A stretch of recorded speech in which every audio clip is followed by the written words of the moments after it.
Hey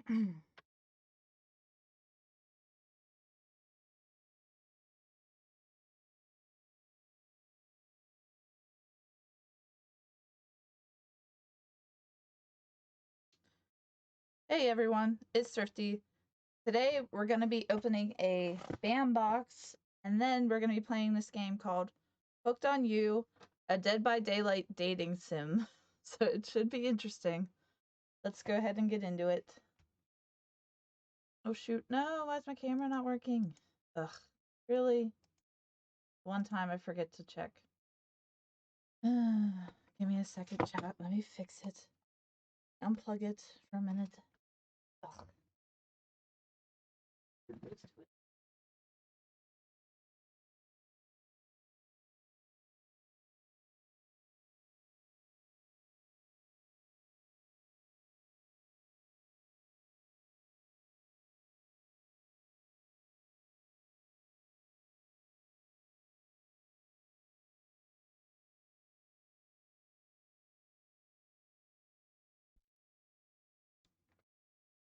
Let's see if I can.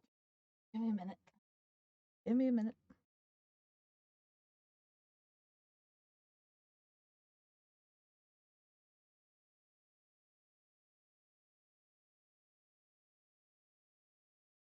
Computer forgets what it is. Oh.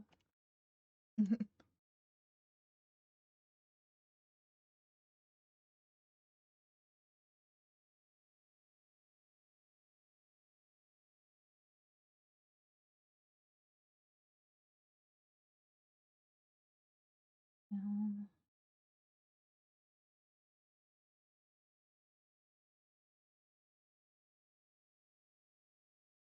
mm,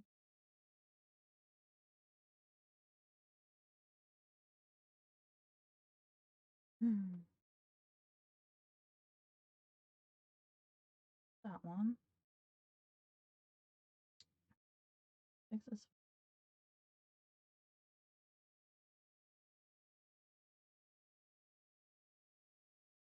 Hey, Parma Queen. Fixing my camera. Good morning.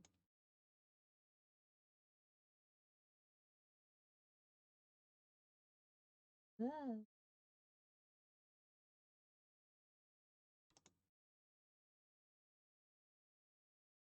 Hey, Frank.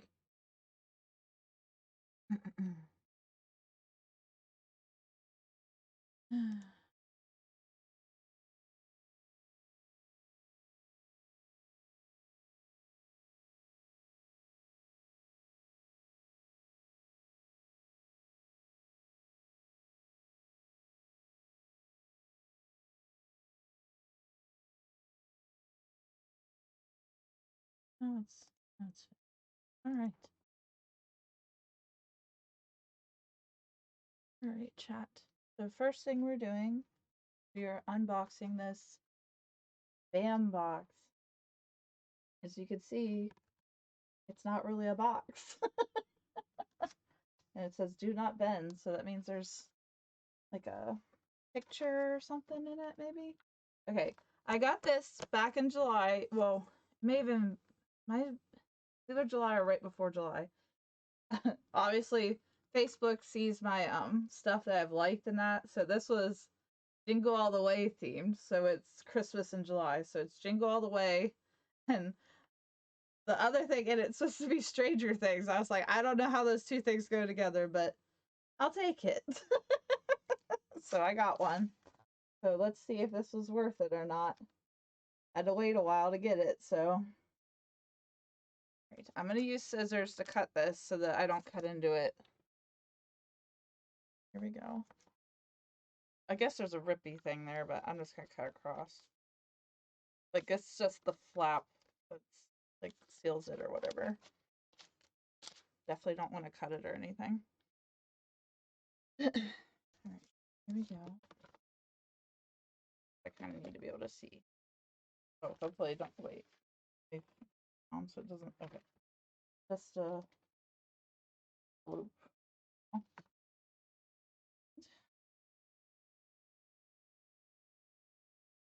I have to watch because I don't know if it'll have a paper with my personal information on it or not.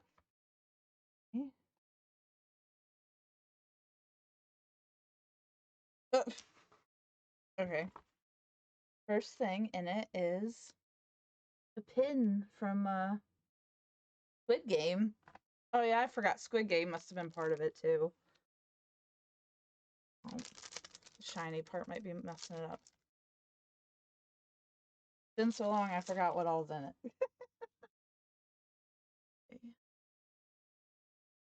Okay. Zoom in on it. Focus. What the heck? Get off the back, maybe it'll help. The ugly doll thing. Red light. Green light. Red light. Not working. I won't focus on it. Too shiny. The other stuff. There you go. I could have got a shirt with this on it, but I was like, I don't really like that. It's creepy. Okay. Oh, this is. Wait, what? Wait. This is the backing, and it says Geek curated by BAM, exclusive enamel pin. And it says common, uncommon, rare, ultra rare. How am I supposed to know which one it is? Okay. Whatever good that was for it saying that. I think I'm gonna save this for last because this seems like it's probably an important thing because it's like all covered up in that. What's this?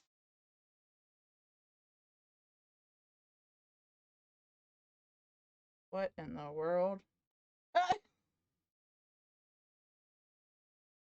What is this? Like, oh, He-Man mixed with like a Pokemon? Is that what that is? What? Huh. It's like, what's that, Machoke mixed with He-Man. What's this have to do with anything? He-Man? That is like not something I needed to see, I don't think. um, what? I mean, I'm not. I don't get what this had to do with the things, but um, it's something. Okay, so on the back, it's like this is like almost like a graded case, is how this is in chat. Like, it's got like something on the back of it.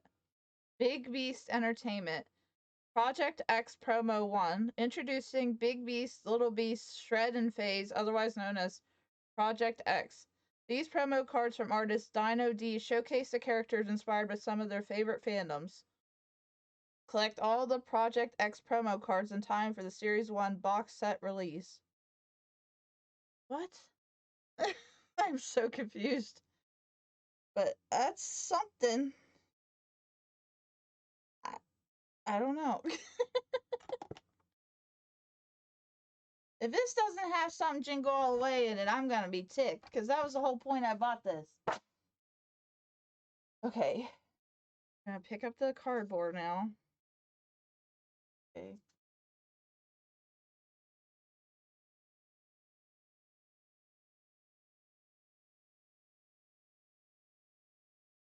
Oh! Is that... It's Sinbad's autograph! That's so cool! Okay, I'm not so mad now. That is so cool. Look at that, chat. Oh my gosh! I love this movie. It's so good. Oh, there's another poster behind here. Wait. Hold on. There's two things. Wait, I don't want to see it yet. Okay. Put that to the side. All right, I'm really happy with this. Oh my gosh, it's Myron. Oh my gosh, I love this movie so much, chat. Like, if I ever go to the Arnold Classic, I gotta take this to try and get Arnold to sign. Okay, last thing. Oh, ooh. Okay, this is really cool. This is from Stranger Things. It's just, I think it's just artwork. So this is like the artist's signature, but it says the Fire Club and then Vecna's Last Stand. If you've watched the, what was it, the fourth season of, yep, from season 4. How cool. Let's see. It says 6 p.m. Hawkins High School Auditorium. Oh, so it's like they're having their D&D session. So it's number 740 out of 2500. That's really cool though. I like that. Oh my gosh, but definitely this is the best thing out of this chat. Oh my gosh. This, I love this. Okay, let me make sure that I got everything because it could have been something that.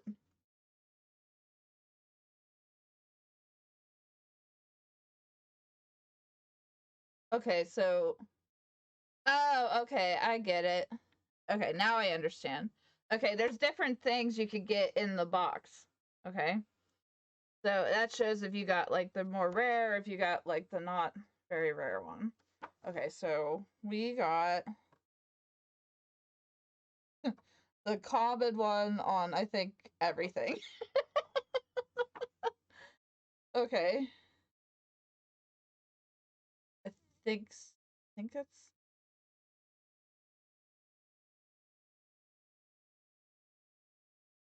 That's okay. Like I said, I'm really happy with this. Oh my gosh.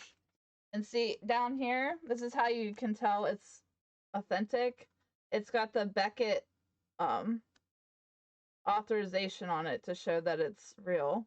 That's one of the things that grades stuff is Beckett and the other one. There's only like a couple things that actually. How can they call them common? But that's funny. I didn't expect to get anything other than the common stuff, anyways. But oh my gosh, I'm happy with this. I figured it would either be Sinbad or Jim Belushi is who I figured would be the autograph. Oh my gosh, I love this so much. Oh, I love that. I don't have any posters of Jingle All the Way, so this is really cool. I'm about to get a nice frame and hang it up here in the hallway. When you walk down our stairs here, you can see all of our like posters and stuff, our autographs that we've gotten. So, oh wow. But I'll show you guys the stuff again one more time. But here's the pin. Okay, focus on it, dang it. I don't have everything covered up there. Pin. This weird card of Machop. I mean, it's different, but this is definitely, I didn't expect this at all. It's like, at least I knew what it was. Like sometimes in these boxes you get something and you're like, what is that? The Stranger Things artwork, which is really cool also. I'll be hanging that up as well. I have to see if I have any frames already. The Arnold one, the Sinbad, I gotta get like a special frame for that. That is just too cool. And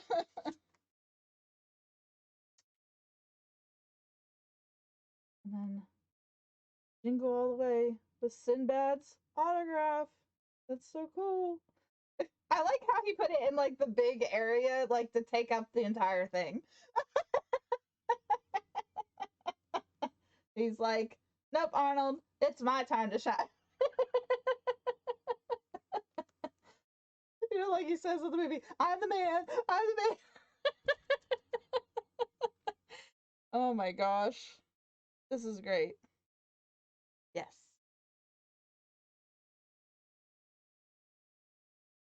Yeah, the Stranger Things art is really cool. I'm guessing, like I said, that that's the artist's signature at the bottom. But definitely love me some Stranger Things too. But still, like, I'm staring at that Machop. Or wait, Machoke. Machop's the little one. Machoke's the Machamp has 4 arms. That's how I know it's not. But okay. Yeah, I'm happy with that. I don't have to go to Comic-Con to meet Sinbad. I mean, unless I really want to. I don't even know if he goes to him, to be honest. I've never really checked, so. Okay. We're gonna get into our game today, chat. What for the game? I'm not sure. Oh my gosh. Are you talking about from the stuff I got in the box? My date. Oh. Definitely gonna be something, I'm sure. Oh, that's that one Pokemon. What's his name? One that has like the trees growing off his back. Okay. This doesn't every game have this warning pretty much?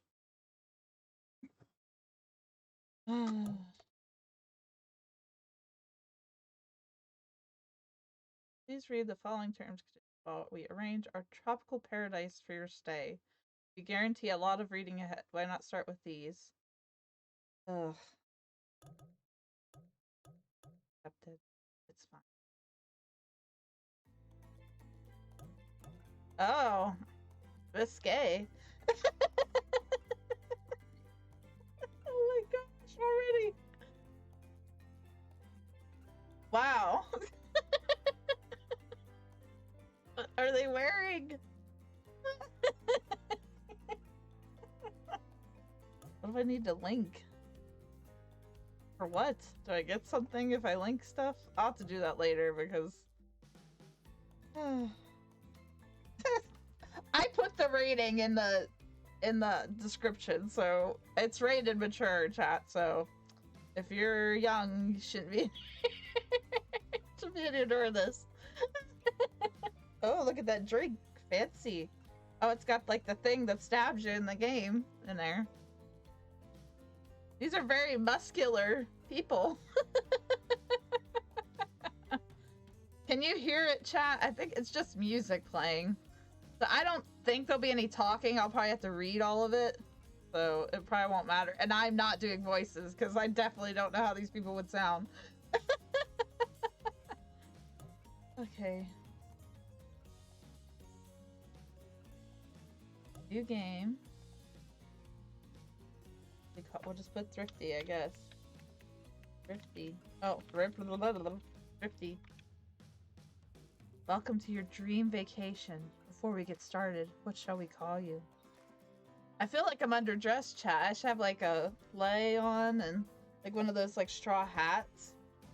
You know what? I probably could get the straw hat, but I don't know how well it'd fit with my... No, because it won't fit with my headphones. Oh, I forgot to show this too, chat. I'm wearing my Bad Batch shirt that I just got at their boa. I might own one of them. I don't remember. We used to have a cat, and he might have chewed it up if I had. Oh my gosh. Okay, let's start this, chat. I know you're excited. No, I sure am. Feel like I should have like one of those drinks with like the umbrella. Like a, was it a pina colada or a strawberry daiquiri or something like that. Some fancy drink.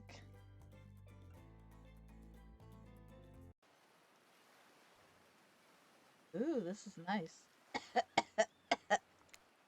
Wake up on the beach, soaking wet, salt water stinging the inside of your throat as if you'd nearly drowned. Water falls from your mouth as you open it to gasp for air. You have no memory of how you got here. In fact, you can only remember your own name, but not where you came from or a single fact about your life. What you do know is that despite the outrageous beauty of the landscape around you, you feel incredibly sick to your stomach. Wow, really went down the wrong pipe, huh? You need a minute, or can I go on? Who the heck's talking to us? Someone's talking to us. Someone's narrating what we're doing. Because I could give you a minute. We've got plenty of time. Endless time, really. Ocean. An eternity, if you catch my drift. Oh, the ocean's talking to us? Why? They must have drugged us or something. Whoa, not now, Ocean. Sorry, Thrifty. May I continue? Wait, there's... What? Ocean's its own character and this is someone else? What?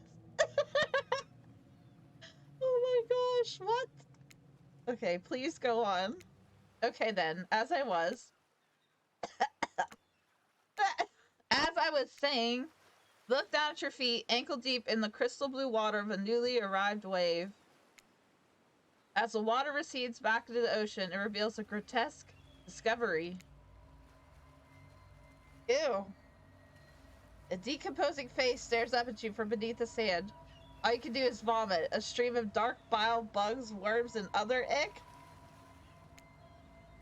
Questions race through your mind. Where are you? How'd you get here? Who's behind this incredibly charming and well-spoken voice in your head? However, answers don't come easy. Your mind is completely blank. This went from Island Paradise to, like, scary, like, really scary situation pretty quickly. What will you do? Run, close your eyes, or dig up that face? What should we do, chat? Should we run away, close our eyes, or dig up the face? I don't think running's a smart thing to do, because we're stuck here. Dig it up? Okay. Ugh. You brush the sand away from the half-buried human head embedded in the ground before you. Ugh. What's that? There's nobody, just his head. As you pick it up, flakes of skin fall to the ground. The jaw falls open, revealing a gold coin sitting on the rotting tongue of this poor dead soul. Ocean. Getting your hands dirty, I see. I like that. You're a take charge type. Are we trying to date the ocean, too? Ocean's all, like, hitting on us. Oh my gosh, what? Okay. Examine the gold coin briefly, happily distracted from what has otherwise been an extremely confusing morning. The sun beats down on you, drying your clothes. You check your pockets, but they're empty. Plenty of room for a gold coin, you suppose, and so you deposit it. So we just took this coin. Don't people do that, like, for, like, that's like their penance, like, to get into, like, heaven or something when they do that? Well, we're probably cursed now. Why, that's a nice coin you got there. What if you were to spend it right now? What?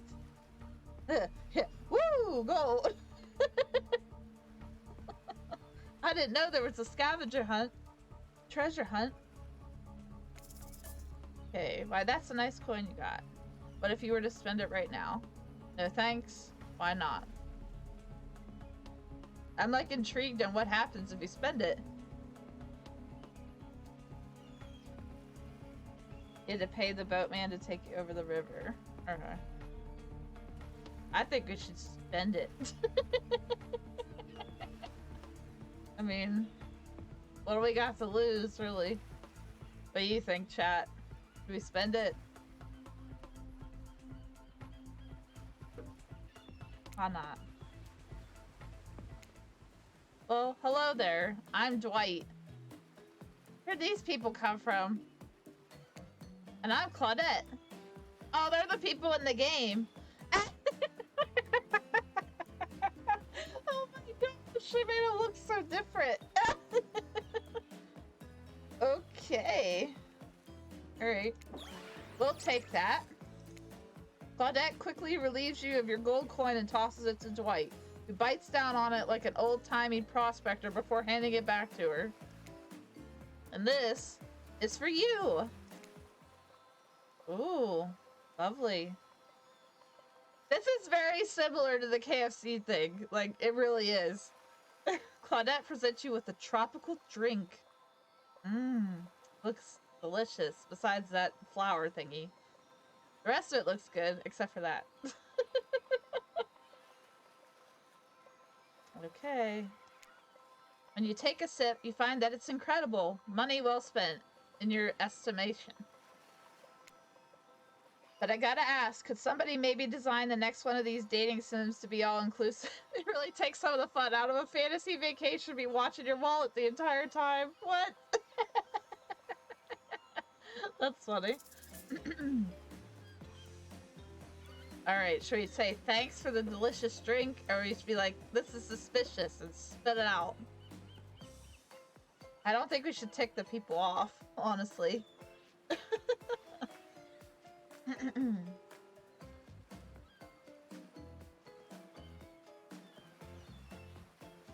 Have to be polite. Alright, thank you. Thanks for the drink. It's quite delicious. You're welcome. What was the heart eyes? Did someone just thank us? Go with it, Dwight. It's normal to be thanked for doing a good job. Trust me on this one. Your mind doesn't have a chance to linger any longer on your current situation as you feel something soft bump into your foot. The Wilson. Wilson! When you look down, you find a volleyball sitting in the sand there next to you. Ooh, we gonna play some volleyball. You stare down frozen. A voice calls out from behind you. Oh no.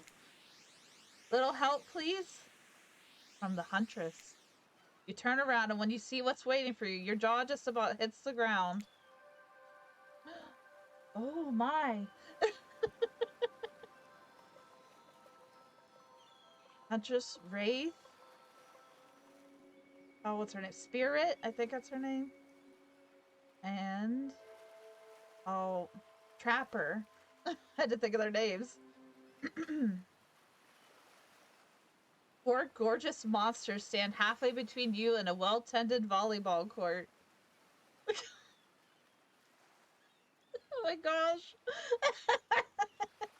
Oh my, chat. What do I do?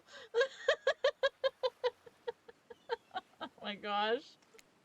Each of them oozes with undead energy, a magical aura reaching out and penetrating you via your eyes. Your heart begins to race. Curiosity, fear, desire.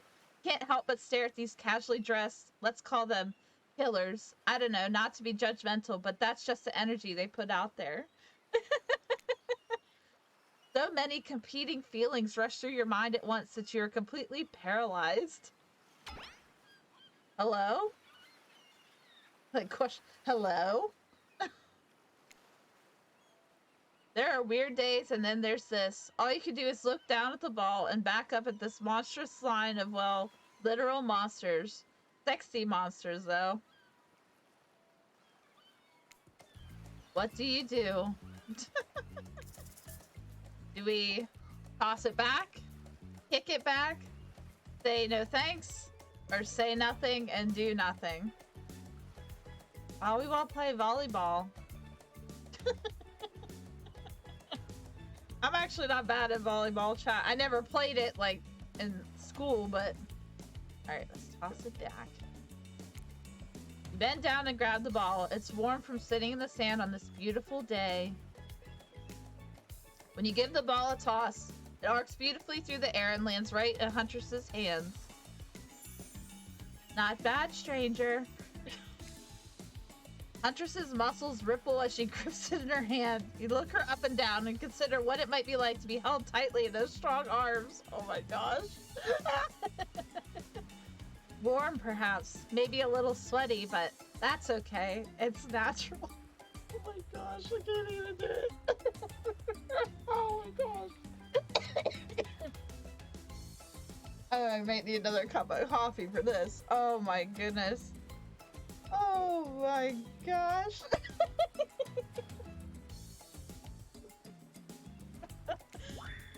The spirit. Try hard melt much? Ugh. They're speaking directly to you, but you still can't bring yourself to reply. You're entranced. When you snap out of it, you realize everyone has gone back to the volleyball court. Alone again, you look across the beach at these strange residents who casually bat a volleyball back and forth, happily ignoring your intrusion onto their private beach. Did you be...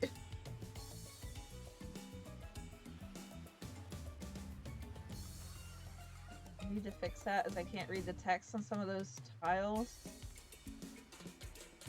What do you mean? Oh, because of my things covered? I'm reading what it says. Should you be frightened, worried, excited? I did refer to them as killers, not to give too much away. But at the same time, they are looking very appealing in their own way, and nobody so much as lifted a blood-soaked finger in your direction. Ocean, don't be scared, Thrifty. You were made for this. What? Why is the ocean talking to us? Oh my goodness. Well, geez, if the spooky ocean voice says not to be scared, I'm sure it's all going to work out. We've definitely bumped our head too hard, or they've drugged us with something. Like, we're hearing a voice in our head, the ocean's talking to us, we're seeing killers everywhere. Oh my gosh. Oh.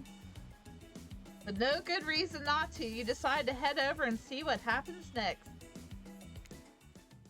Oh my, chat. I'm gonna have to get another coffee though. This is a lot.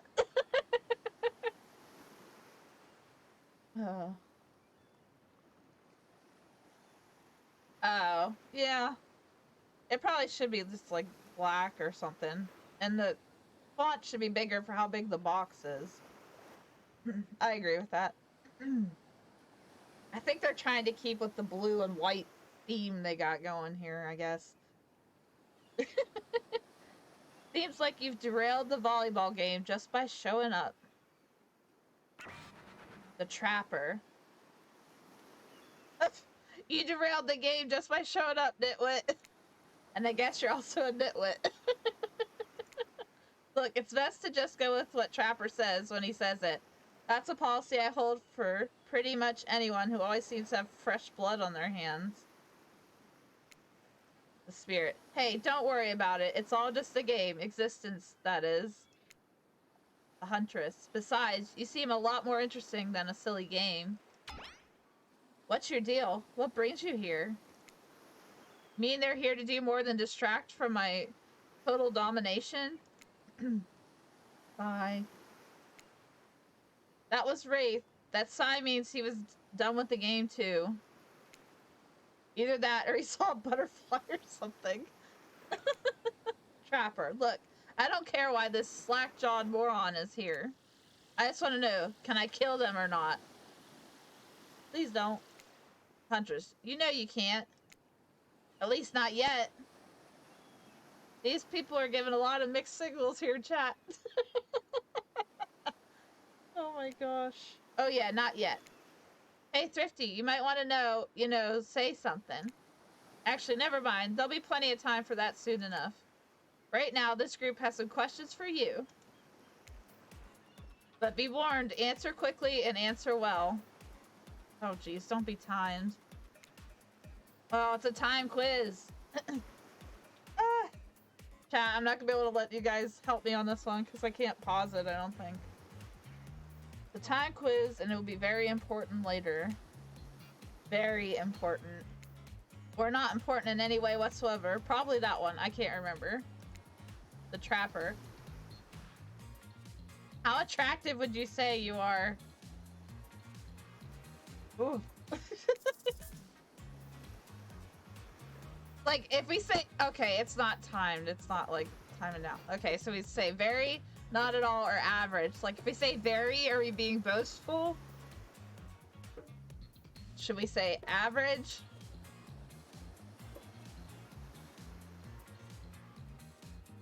What do you think, chat? I thought it said timed, but I guess it's not timed. They vary? Okay. I'd say I'm very attractive. Oh my gosh. Trapper, that's what you think very attractive is compared to this? Trapper flexes and his muscles are so tight, you can practically see the blood running through his veins. The Wraith, if you could have any superpower, what would it be? Invisibility, flight, or super strength?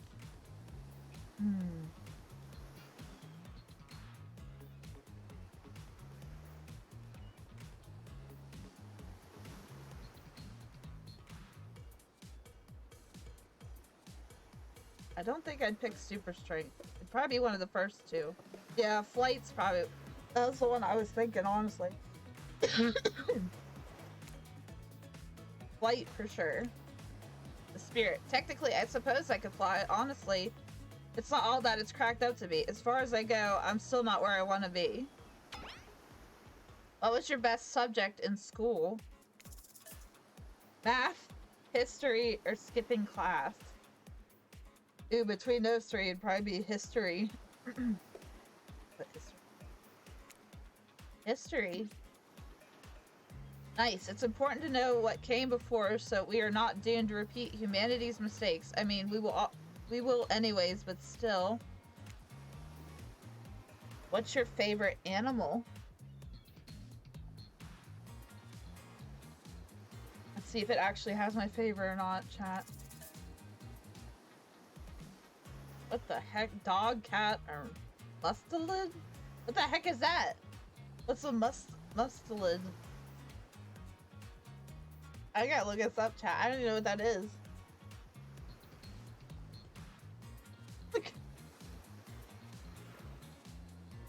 Forget what is a mustelid.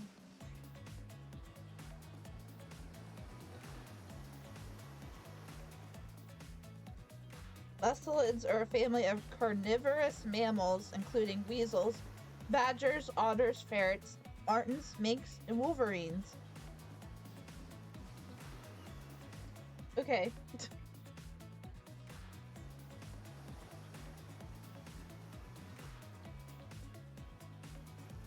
I guess out of the two, I'd have to pick dog because I have dogs.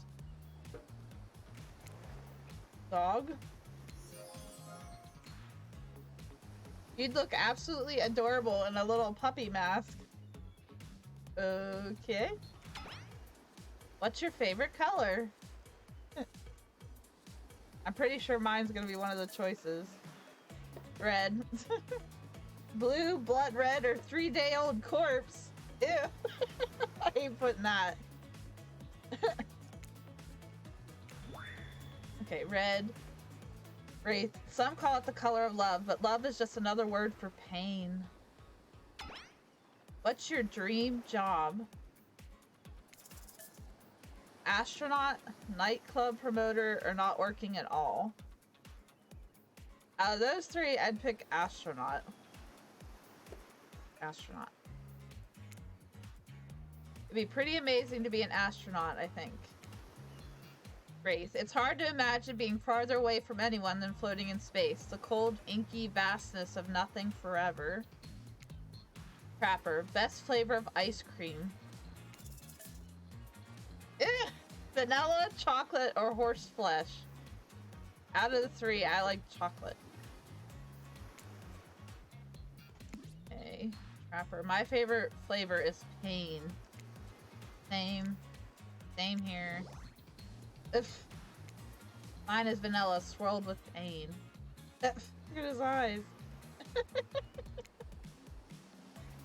I think mint chip is the greatest flavor ever conceived myself. But enough about ice cream, am I right? Hold on a second. This reminds me, I am right, always. It's a lesson you should learn before we go too much further.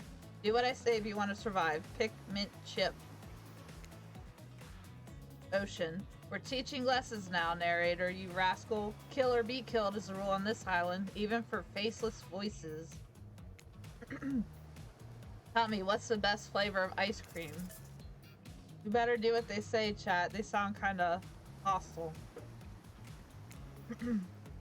Best flavor is mint chip. Ocean, so obedient. I think you're gonna do just fine. Not really sure where this is going. Anywho, now that they know so much about you, I'm sure the group wants to start getting to you to start getting to know them.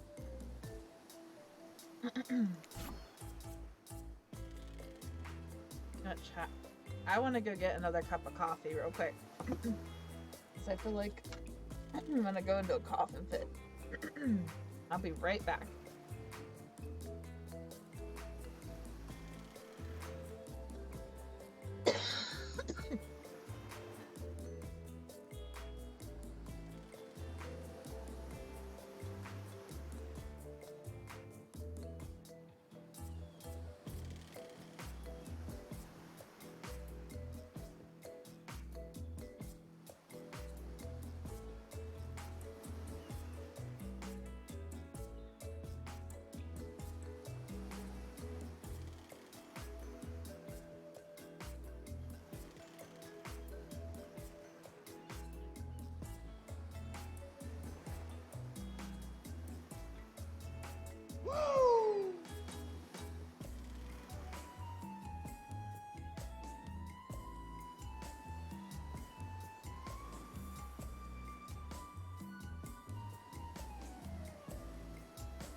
gosh, pal, thank you so much for the raid.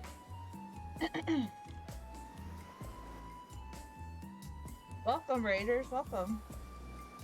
I am back. I had to get another cup of coffee. Thank you oh, I didn't give any shout outs this morning. Sorry, everybody. I was all excited about opening this box and playing this game.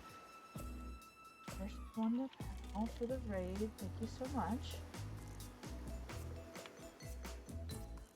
I know you were playing Assassin's Creed. Hopefully that went well. Queen.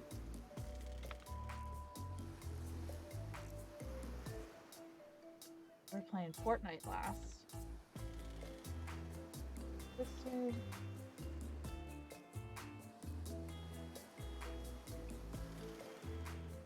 Playing River City Girls.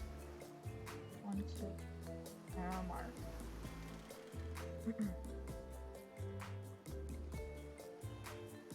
We were playing Space Jam. Ooh, how was that? What's Space Jam? Oh shoot, I just realized I never cleaned my glasses. Cool. Oh well. It's only gonna bother me. Alright, I guess we're talking to Trapper now.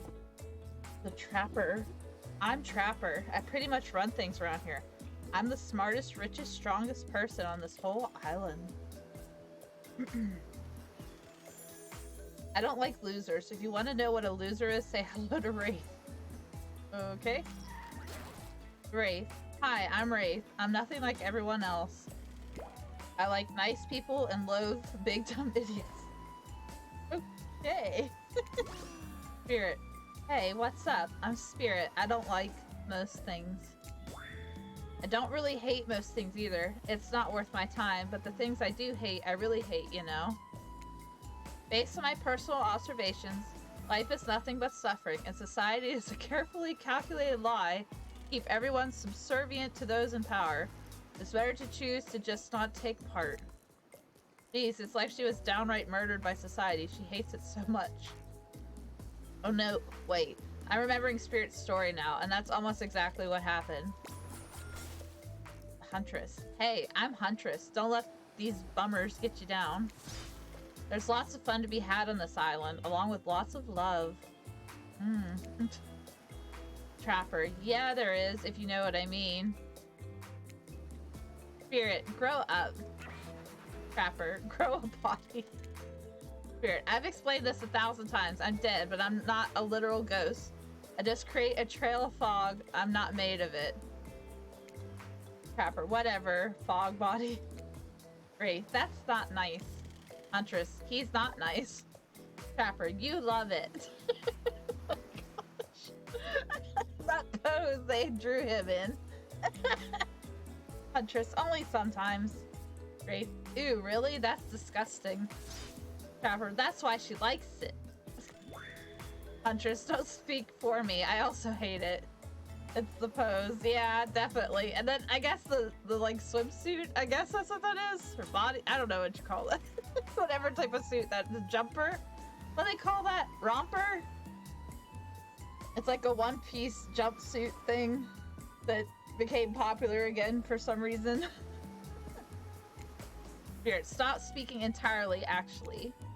For the first time ever, I agree with Wraith. Let's move on. Otherwise, I'll do this all day. Besides, if I know this crew, and I do, they'll want to show off soon enough. We're done playing. Let's do something else instead. Wow, for once, I actually agree with the meathead. I say we go to my yacht. It's a massive boat docked nearby. I'll give everyone a taste of true luxury and power. I'm scared to see this boat. It's probably all disgusting, if it's like the one in the game. Wraith rolls his eyes. Don't mind him, he just hates fun and happiness. No, I hate the endless, desperate, soul-crushing pursuit of wealth, the way it's flaunted needlessly, and the cruelty it engenders. What about hanging out by the pool? I find the water calming, simple, beautiful. Hey, what about our volleyball game? We can exercise and have some fun as a group. Are you all serious? There's a perfectly good lounge to chill out right here. I'm tired, and besides, I hate being in the sun. Where do you want to go? Ooh. We have to pick whose thing we want to go to, chat. So we can go... Let's see. So we can have drinks. We can hang out on the beach. We can play volleyball. Or we can go to the boat. You wanna see the yacht? Okay. I have the feeling it's not gonna look like this. How about the yacht? Perfect. You obviously have a modicum of taste and good judgment. At least I hope you do. Guess we'll find out. His eyes are so creepy. They're like purple and green. Worst case, we'll find out how strong your bones are, how heavy you are to pick up and throw, and how fast your lifeless body sinks. Should be a pretty chill day regardless.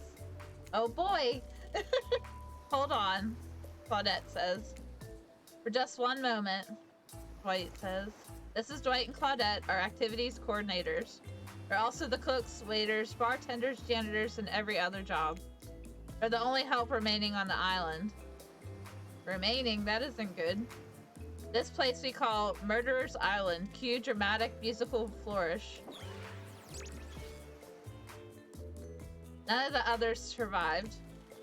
Ahem, survived the interview process, I mean.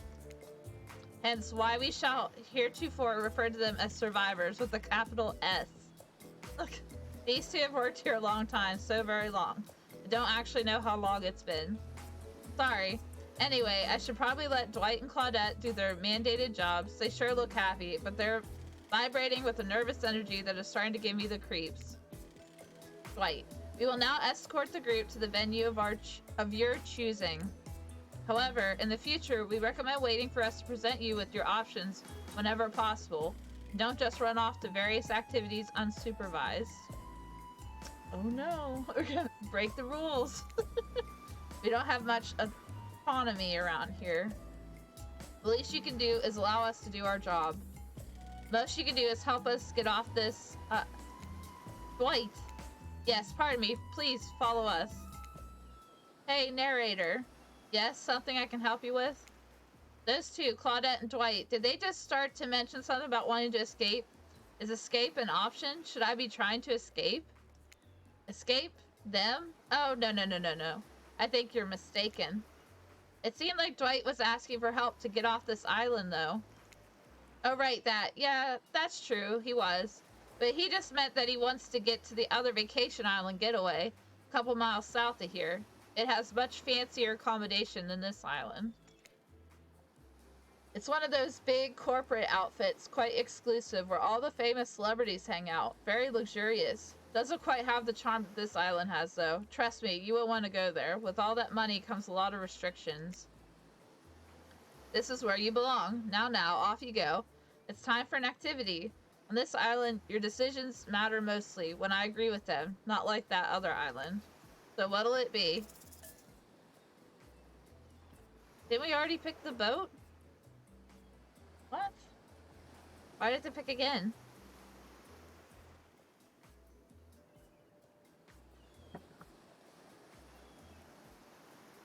Hands are on fire. I guess I'll pick the boat again. Trapper's very pleased with your choice. Okay, it's actually nice. Not just because he owns this boat either. Clearly you understand the importance of appreciating the finer things in life.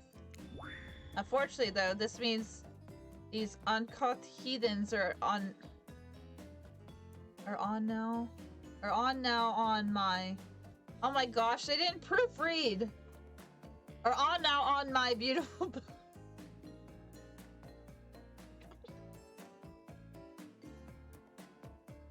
They put on twice when it should are now on my beautiful boat. Okay. Made my head hurt a little bit. I'll make sure to help wash it as soon as they leave. Not exactly a genial host, but what he said is even the worst thing about his comments. It's that he made them in front of everyone else. Loudly. They're used to it at this point though, so it's time to get to the good stuff. Eating. As the guest of honor, you can choose the appetizer. Here's a menu. What do you want served?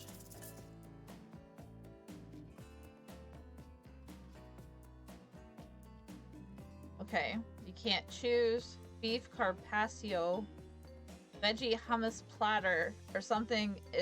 Is that French? I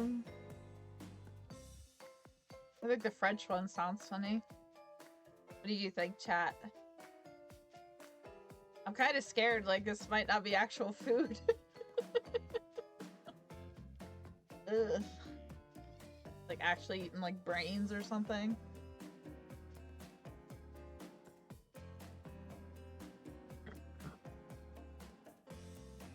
Veggies? Okay. Veggie hummus platter. Veggie platter with hummus is a perfect way to start a meal. It's both light and communal. A great choice for a group, right? He won't say anything, but I promise you, Wraith really likes your choice. He's like staring off in the distance. At least I think so. I never totally know what's going on with that guy. I do know what's going on with Spirit, though. We'll have to eat off of one big plate. Oh, great, thanks. First, we have to leave behind an entire island to cram onto one little boat. Now we all need to eat from the same trough like a bunch of farm animals. Wake up, people. You're all sheep. The survivors arrive with trays of food as everyone stands around and makes conversation. Enjoy.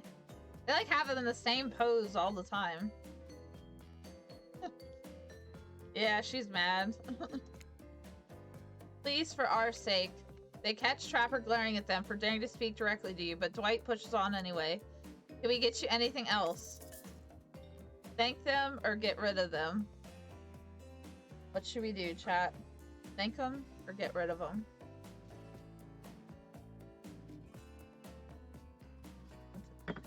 What does that mean by getting rid of them? Thank them. I'm all set, but thanks for great service. I mean it. Fantastic. Wow, no one ever thanks us for anything. Thank you. Trapper, I'll thank you kindly for never speaking out loud to my guests without being spoken to first. I'll scram. Now that the help is gone, the killers... You know, killers is a bit harsh. They haven't killed anyone today, anyhow. Do we call them suitors or something? I don't know. That lacks a bit of punch. I'm sticking with killers. The killers have begun to hover around you. They each seem to be waiting for a moment alone with you. Except Wraith. He seems to be studying the corner of the room, definitely avoiding any engagement with you at all costs. Who we allow to steal you away for a quick second? Who should we pick, chat? We got Trapper, Spirit, Wraith, or Huntress. I'm guessing you probably get to interact with each one, so, but I don't really know. Whoever you want to pick.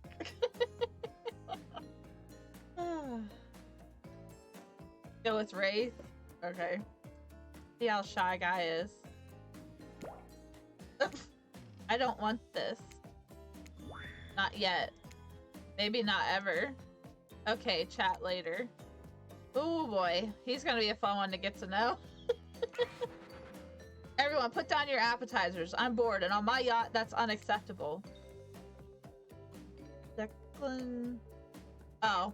Yes, sorry, he's calling the wrong thing. Prepare a libation, something that will impress our new guests. By the looks of them, shouldn't take much. Carla, make sure we've got both boozy and non-alcoholic versions available. Nobody has to drink if they don't want to. I'm a killer, not a jerk. Declan, Carla, I thought their names were Dwight and Claudette. Who the heck are Dwight and Claudette? Hey, Daryl and Christina, you know those two? Maybe they work on that other island. You, Thrifty. Ready your mouth hole? Wow, this guy really knows how to sell a drink.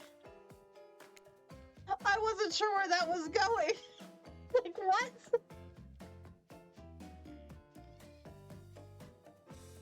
Oh my gosh. Oh my gosh. Oh wow.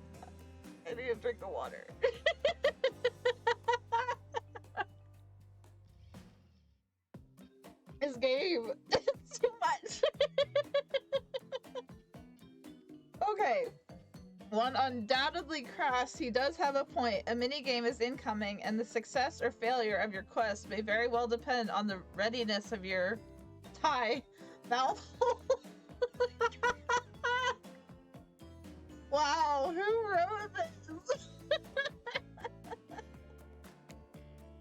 Okay. Oh my goodness. Oh. Minigames consist of two parts. On top, a pointer which rotates in a clockwise direction. And on the bottom, a target you're going to be pointing at.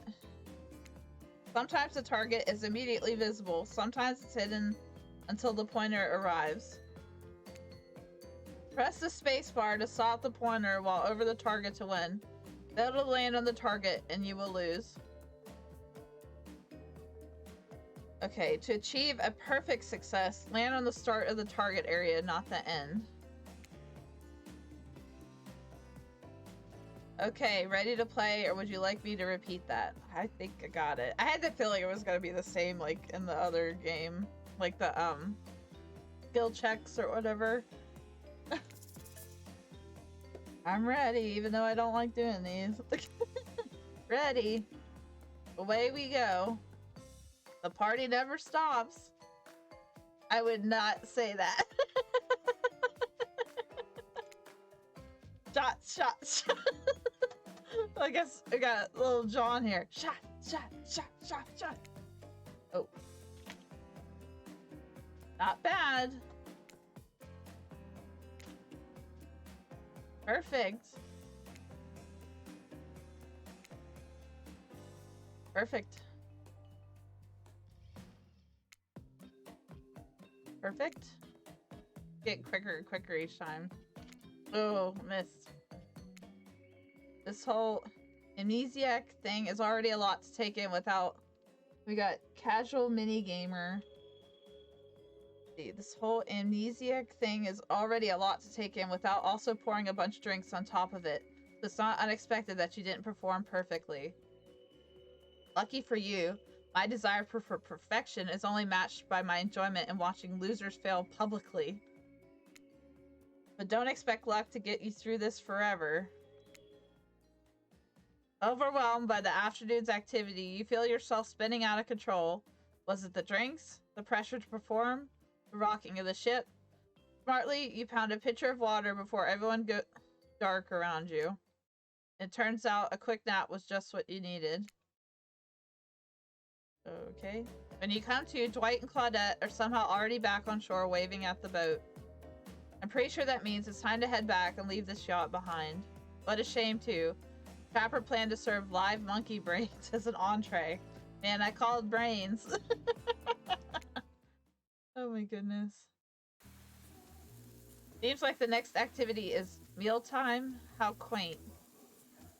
You're expecting what? Capture the flag? Do you know how complicated it is to run a game like that? Much more so than sitting and talking. You arrive at the cookout area to find an assortment of picnic tables scattered around. What were you expecting? Some kind of grand hall with a huge banquet table? Some prestigious, fancy epic like you'd find on cable. Huh? Dwight and Claudette usher you to your seat. There's very limited seating directly around you. And oh great, terrific. It seems that everyone wants to sit next to you. Even better is they don't want to sit next to certain other people either. To start, no one wants to sit next to Trapper.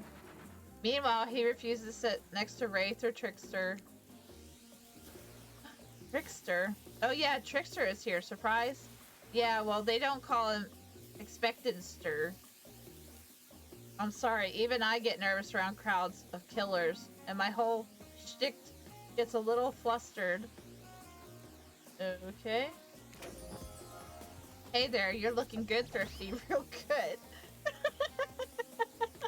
Looking real good.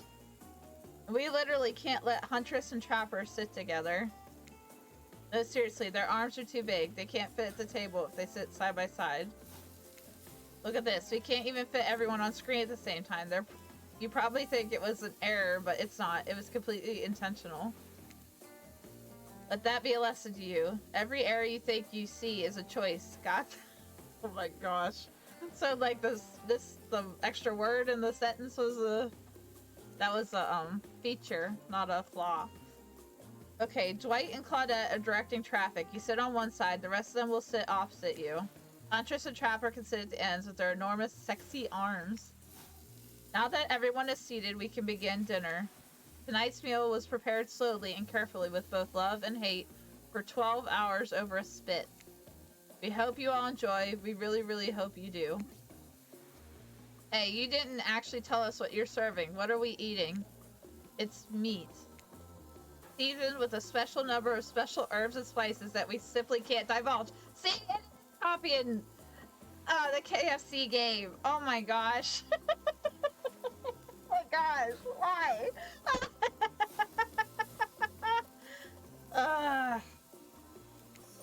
My favorite.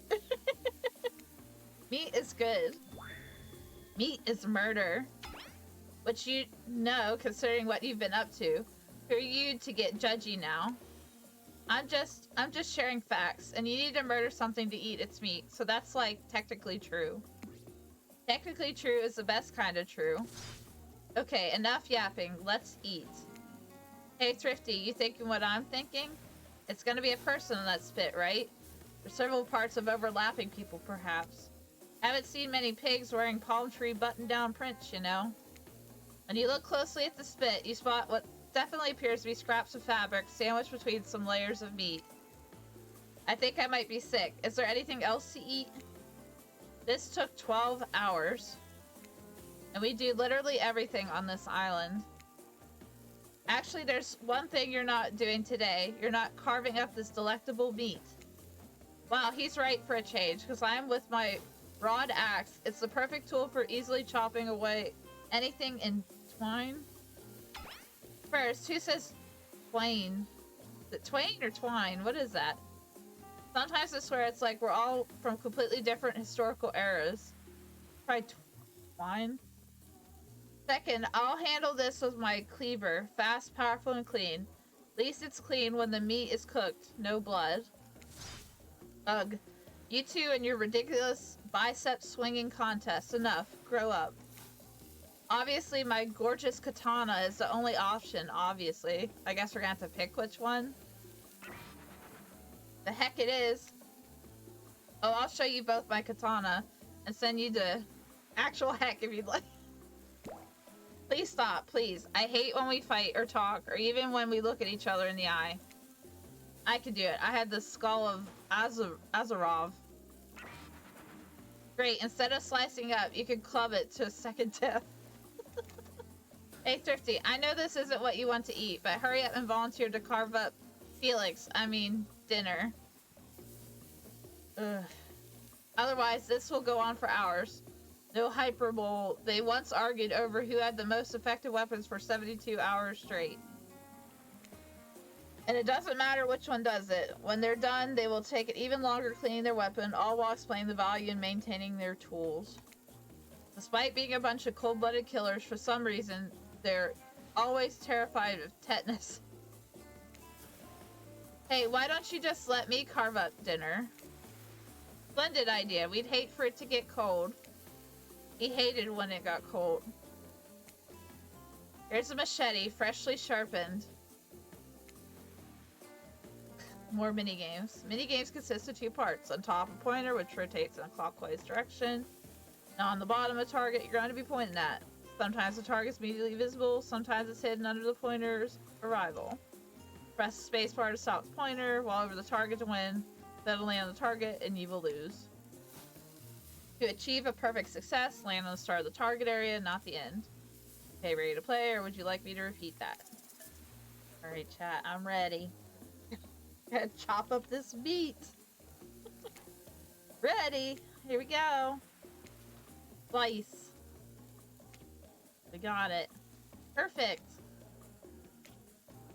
Got it again. Oh, I missed. Oh no. Got it that time though. Ooh. That was pretty good. I'd like to see what you can do with a less clumsy weapon. Yeah, I said it. Machetes are dumb. Dinner is finally served. For real. The sounds, especially coming from the masked killers while they eat, which involves lifting their mask and shoving food up behind them, are nasty. Spirit, meanwhile, doesn't even eat. She's the only one who seems to really be embracing being dead. They're all dead, right? This is obviously heck. I mean, Ocean, come on. We're still trying to be mysterious here. You think mystery comes easy? Claudette and Dwight aren't the only ones who've been working their butts off to make this night perfect. Well, at least they're lifting their mask. This is only 99% as disgusting as it could be if they just tried to mash stuff through there. Alright, Twisted. Have a good sleep. Spirit, why aren't you hungry? Two best things about being dead is not having to eat. That's only one thing. Think about it, Thrifty. Number 2 is no number 2. One less thing to think about in the afterlife. Thank you for following, Red Heart Stopper. You get Screaming Goat.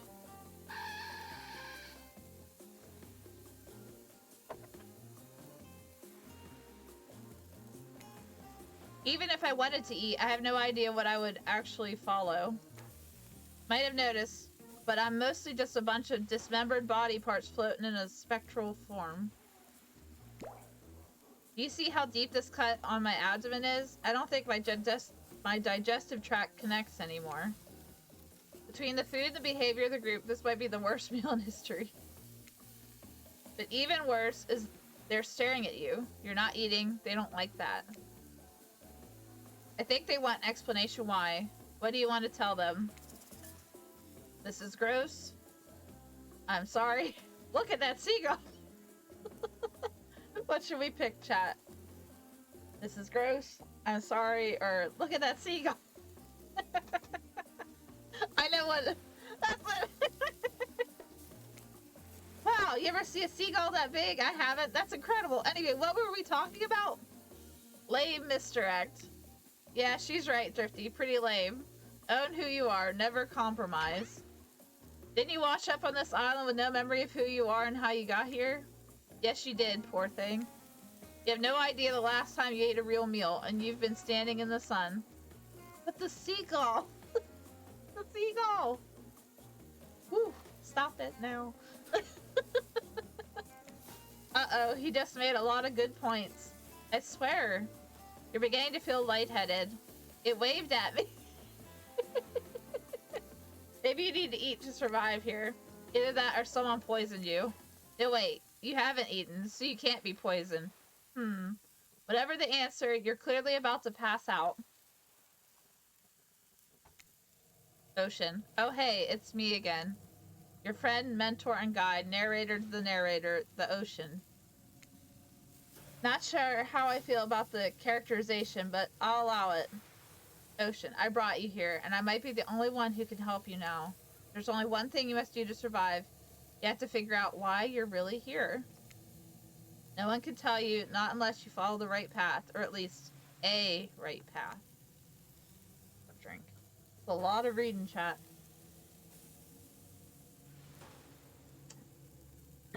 There's too many of those to count. Hopefully you pick at least one of them. Because there are even more wrong paths. Many of them lead to your demise. Others lead to something even worse. Hopefully we don't pick a bad one. Starting scene's over and having to fast forward back to where you were, am I right? But this place holds many secrets, even from itself. But the one that truly matters can only be learned if you answer the most important question. Why are you here? Answer that and you'll learn the truth. The ultimate truth. Vague, mysterious. I gotta give it up to this Ocean character. That's some quality early game storytelling. Hold on, I'm back. One more piece of advice. You've made many choices by now. Some of them I liked. Some of them I did not. It's in your best interest to make some choices that I like. Okay. Wake up to find Trapper holding your limp body, gingerly pouring cold water into your mouth. You had me worried there, passing out like that. I thought maybe you died. That would have been terrible. Nobody dies on this island without me killing them. You hear that? Nobody. Thanks, I guess? Don't mention it. I mean that don't mention it. Someone might think I care for you. That can't happen. I've got a reputation to uphold. I'm starting to understand, I think. When you went down, it looked like you hit your head on the edge of the table. If it were me, the table would have been the one to crack open. I'm sure it really hurt you, though. So I figured a little ocean air might help wake you up, and I brought you down by the water. That's really thoughtful of you. What? A magnificently muscular, wealthy, artistically gifted Adonis can't also be thoughtful? Adonis. Said it wrong. Adonis can't also be thoughtful? I don't answer because it's obvious. Adonis was a chump.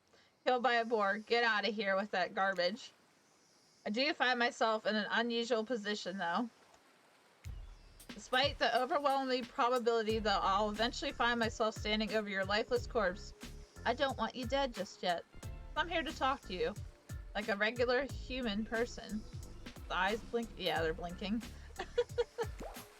Right now, I'm worried that I might be coming off a bit too forceful. I know my mere presence can be intimidating. You think? But I don't want you to get the wrong impression about me, or how I feel about you. So I'll just put it out there. I might possibly like you. I can't say it about everyone, or really anyone else on this island. There's something different about you.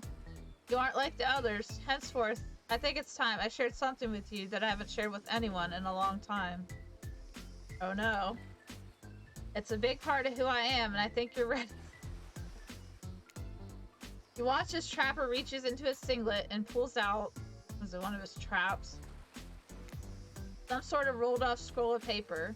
He grips it firmly in his hand. It's one of my sketches. I don't know if you know this, but I love to draw. The arts have always been a passion of mine. Would you like to see it? Definitely gotta see the picture, chat. Yes. Yes, I'd love to. I'm so excited you're ready to share this with me. Trapper does not unroll the paper and show it to you. He simply stares at you and watches your smile soften and fade, and the longer he stares at you, the closer he seems to get.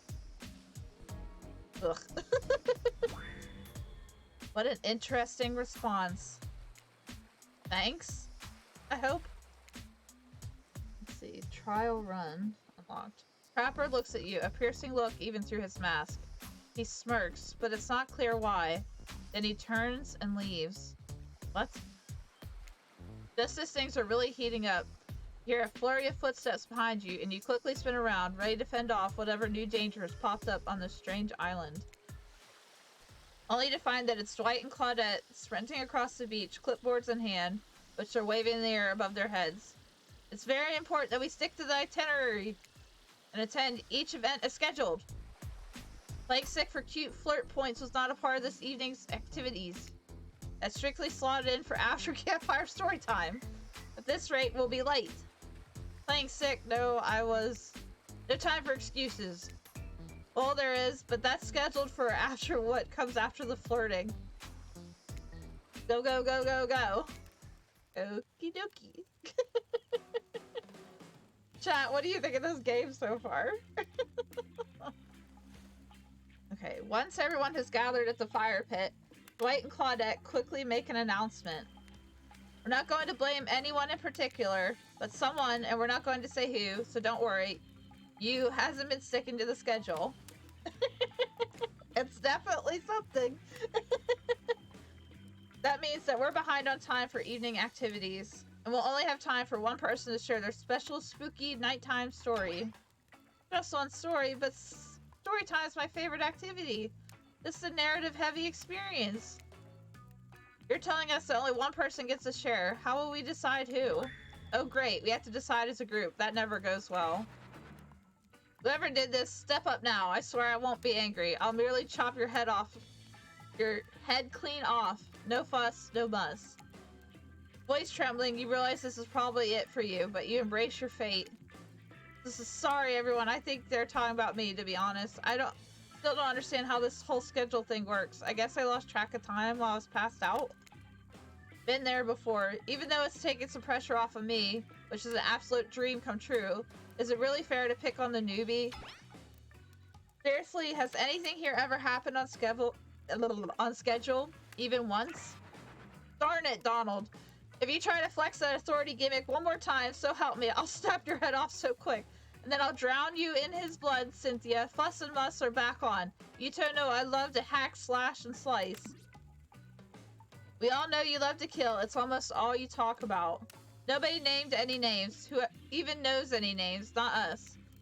I renounce my name. Who's Donald? Who's Dwight? Who even knows anymore? Call me nobody. Nobody. But we still gotta get something on story time, so... Drifty, who do you think should go? Aw, darn. That's the name. Please, pick somebody quickly so that this tropical vacation doesn't turn into a bloodbath. We've heard a lot about Trapper, so I think we should pick somebody else. What do you think, chat? So we got Spirit, Wraith, or Huntress.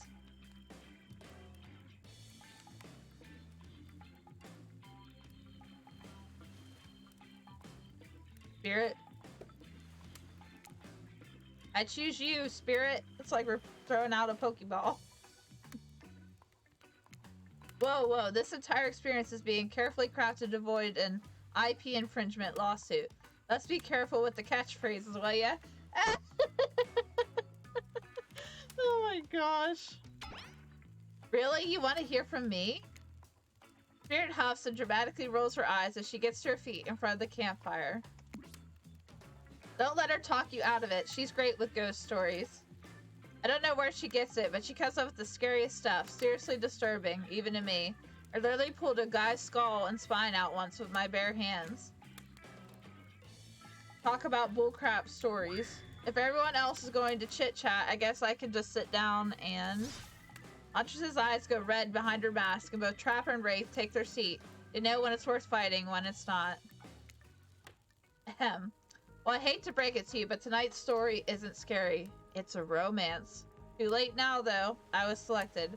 So I'm going to tell my... I call it The Prisoner's Kiss. You notice that Huntress and Wraith are both sharing a giant tub of popcorn. Nobody offered you popcorn. It's okay, I can't eat popcorn anyways. Oh wait, I'm not supposed to remember that.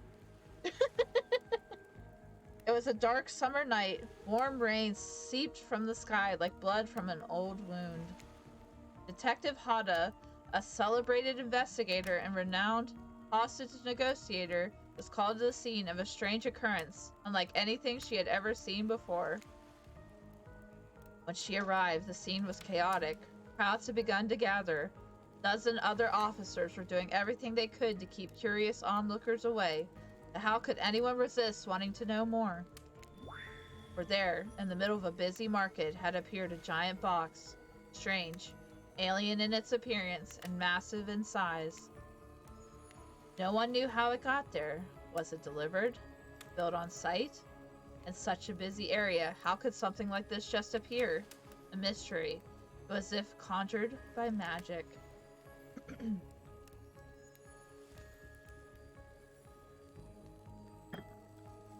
But this was no illusion. The huge box was very real, and someone was trapped inside.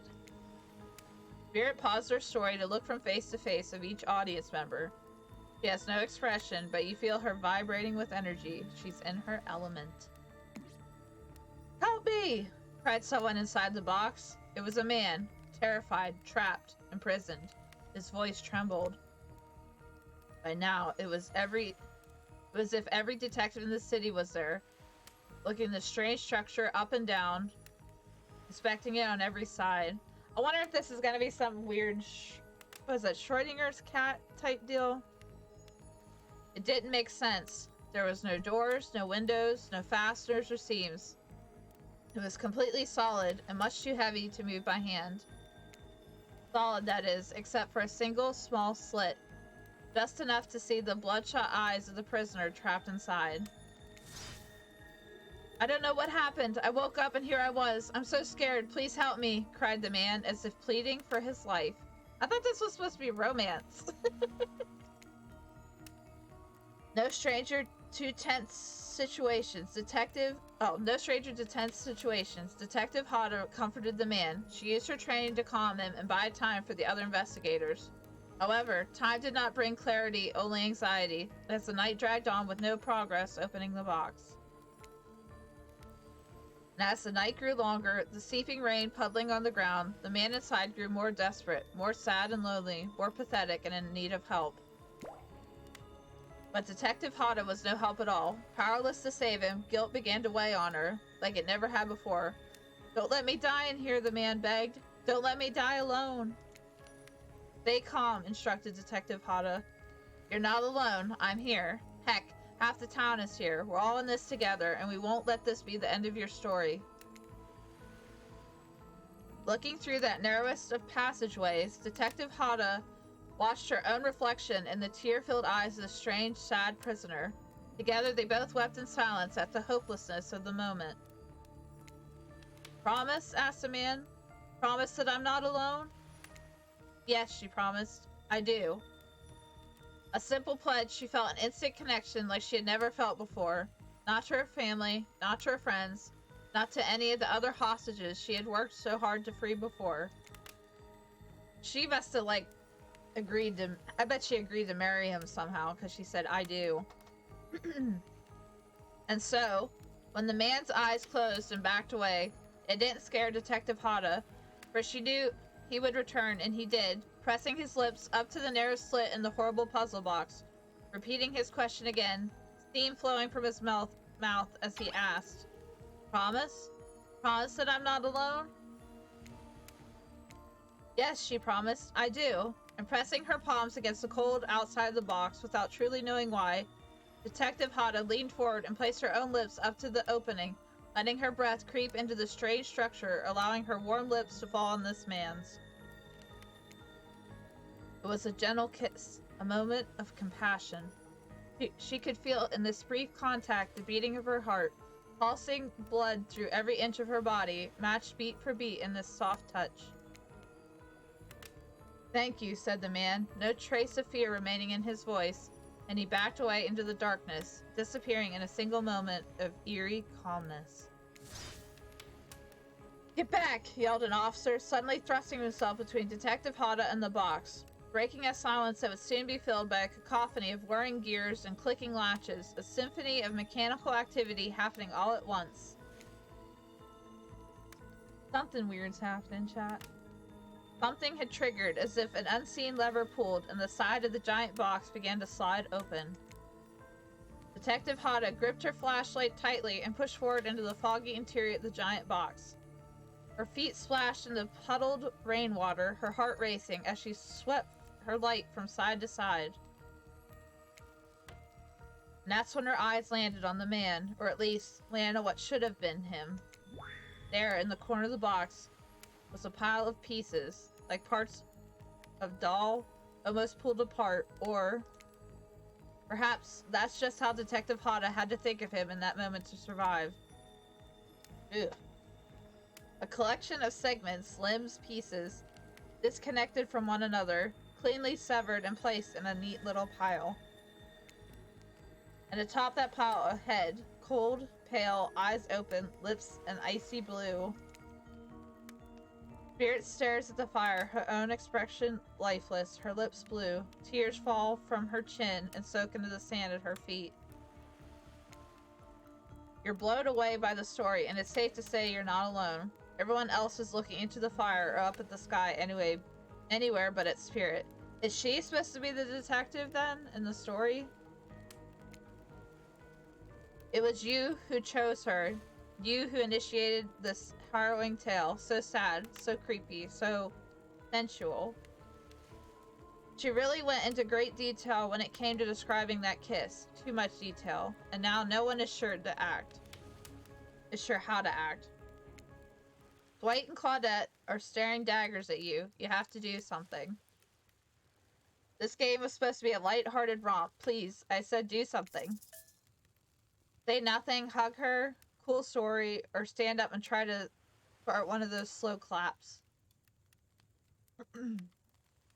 Hug her? Maybe? Okay. For a hug. You stand without saying anything, approach Spirit, reaching your arms around her for a hug. Her robe, hovering in the air, begins to wrap itself around you and squeeze you into her. Kind of like being hugged back, but also like being tied up. Certainly not what she expected. Instinctually, you pull yourself away, but it's an awkward movement, and you nearly fall over into the fire. Spirit says nothing and floats away without so much as a goodbye. You, meanwhile, realize everyone has just watched this truly strange interaction from the corner of their eyes. On that note, everyone decides it's time to take a break and split up for a little bit so that they can all have a moment alone before bed. Everyone leaves and you're alone by the fire. The only thing you hear is the ocean slowly lapping against the shore. I like how it's a crescent moon. It's like a sailor moon. This is nice. True moment of peace and tranquility that lasts for all of seconds, because Trickster shows up and he's blaring his latest song. Hey baby, you look lonely. Mind if I join you? Doesn't wait for an answer. I know you've been hearing from these guppies all day, but I want you to hear something from a big fish like me. Something special for those in charge of this island don't want you to hear.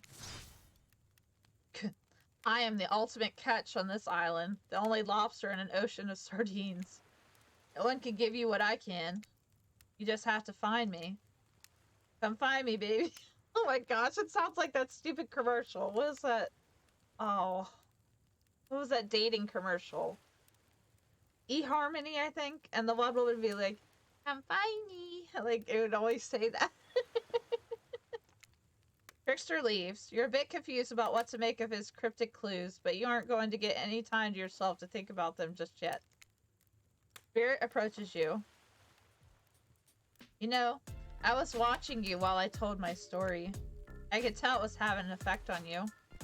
This fog that follows me around, I could feel you breathing heavily, taking me in. You and I are both absolutely flabbergasted at that piece of information. Legit, you learn something new every day, even when you're a god, I mean a narrator. You're doing it again right now. You need to calm down. You should come to the hot tub with me. Ooh, hot tub time, chat. Dipping in hot tubs with the spirit. You've come a long way in a single day. I'm not saying you shouldn't follow her, an offer like that. Just don't forget our little talk. Ocean's giving us mixed signals. Hot tub stream. Ooh, we got drinks. We got a floaty. Oh, there's a pool and a hot tub. You and your storyteller friends slip into the water. It's just the right temperature for an evening dip. Plus, if some jealous shark comes along and manages to jump from the ocean into the pool, you're also pretty sure your killer companion could handle it. Let's say this is a lot longer than I thought it was gonna be, chat. I just want to be totally clear. Even though that story bore some similarities to my life, it was not about me in any way, shape, or form. Not symbolically, nor metaphorically, not any other likely. I believe you completely. Sure, you were cut into pieces in your life, and so was the person in the story. A perfectly normal coincidence. Sure, you're on this island trapped, one might say, in a most puzzling place. Also a completely regular coincidence. And sure, his lips were blue, your lips are blue. Really? You call this blue? Searching for answers, hoping to find revenge. Okay, so the similarities stop there, I guess. Coincidences. Sorry, the coincidences. Get this through your head, whoever you are. Samurai blood runs through my veins, or well, maybe it has coagulated by now. No need to sweat the details. Regardless, I'm a descendant of noble warriors. Thousands of years of training with bladed weapons preceded by entrance into this world. You know how many swords that is? A lot. You've got to figure that with that many sharp edges, a person is bound to get disconnected from a body part here and there. Are all their eyes green? There's two of them. No, I think Ray's were white. Truth is, and I wouldn't typically share this, so don't go blabbing about it. I dreamt that story, like watching a movie in my sleep. I was just a little girl, years before my father sunk his blade into my skin. I've never been able to shake it. That's a very adult story for a child to dream. Do you believe me? Think we should, for our own safety, agree? Yes. I know we just met, but yes, I do believe you. The way you told that story, it clearly came from someplace deep. Fool! It taught you to trust a stranger. You're going to get hurt if you don't learn to take better care of yourself. Now you've got me wondering, do I believe you if you believe her or not? Oh my gosh. If I know everything, because trust me, I do know everything. Don't I already know the answer to my own question about if I believe your answer to Spirit's question? Whoa. Ocean air got me tripping. Sorry, I didn't mean to distract us both. What's important is that a certain corpsey cutie floating in a cloud of magical mist might still be waiting for you to say the right thing and free her from her puzzle box. If you believe that she's the... Dang it, got me going again. Unfortunately, before you can follow this conundrum to what will surely be a mind-numbing circle of new questions, find a certain someone standing before you with a fresh towel ready to dry you off. Sorry, kids. It's time for bed. Might be the youngest one here, but I'm no kid. I do, however, love being wrapped up in a fresh, clean towel. My mother used to help me wash my hair when I was young. She'd comb out all the tangles and tie a ribbon around it before sending me on my way. I miss her. You watch as Spirit stares off into the distance, her hand gripping into a tight fist. She doesn't notice you're watching her at first. When she catches you looking, she turns away, roughly grabs the towel from Dwight, and then pushes him and Claudette aside as she floats away. Okay. Well, that was interesting. I guess that was a date. If you call that a date. You'd head over to the campfire. The heat is comforting on this chilly night. Looking into the crackling embers, you think about Spirit's story about the prisoner in the puzzle box. You manage to escape this place. Will you leave with your life, or has it already been taken from you, and it's just a matter of time until you make a gruesome discovery? Before you can dwell too much on your fate, Claudette and Dwight arrive. Their now familiar, creepy smiles stretching from ear to ear. It's a bit menacing to see a smile like that lit by firelight. We must apologize for the accommodations. We weren't prepared for another guest, but we're going to make you comfortable or die trying. They hand over a pillow and a blanket and welcome you to snuggle up by the fire. Cough drop chat. Hold on.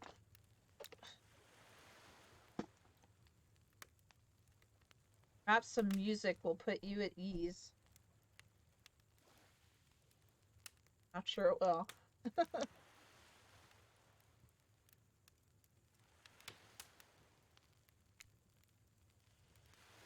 Just try to keep the volume to a minimum, or our other guests aren't the types you'll want to rob of their beauty sleep.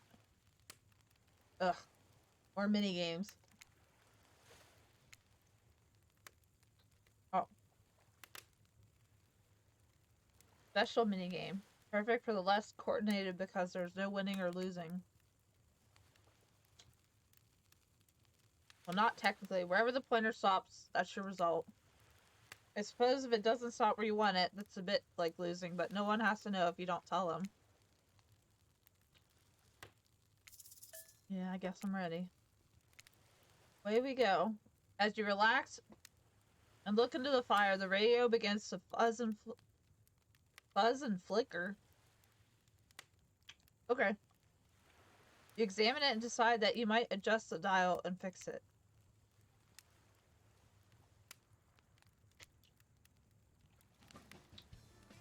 Let's see what's on this station. Sounds alright, I think. Oh. Alright, let's talk about our community. For us, it means two major things. First of all, the community is you out there.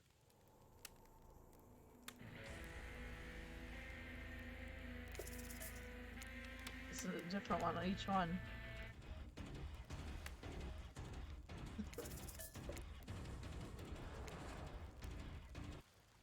The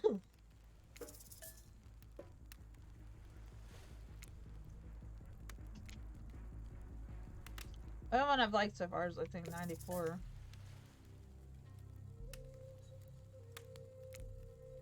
calming.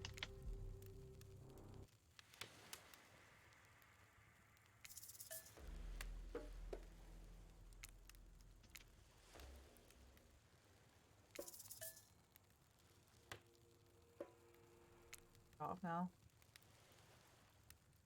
No matter how many things you listen to, you still can't sleep. You decide to ask one of the killers to spend a little more time with you until you're sleepier. Who would you like to summon to your side as you lay by the fire? I don't think we want spirit or trapper, chat.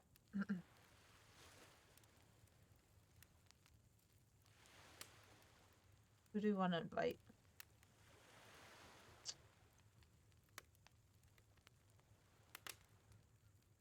That's who I was thinking too. Wraith, are you around? I was wondering if I could get a little company. Can't really sleep. The heck is that pose? Okay. Oh, that happens to me a lot. Okay. Don't laugh. Promise? I promise. I guess my secret to falling asleep is listening to the sounds of bells or chimes. Think of it as white noise to drown out anything you might be hearing that's keeping you up.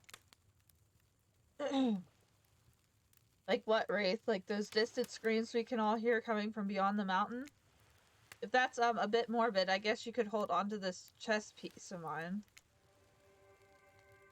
What? It's a knight. They're brave, like I wish I were. And the horsey is cute. Okay. You finally start to feel sleepy, except maybe this isn't really a sleepy feeling. Maybe you're paralyzed. You try to keep your eyes open, but you can't. Darkness overtakes you. The dark voice from earlier speaks to you again. I shouldn't still be as spooky by now. You've had a whole day of strange voices in your head. But this one is still undeniably odd. Had a good time on the private yacht today, huh? That comforting rocking sensation, that was all me. Oh yeah, you're welcome. You're awake, suddenly to see someone looming over you.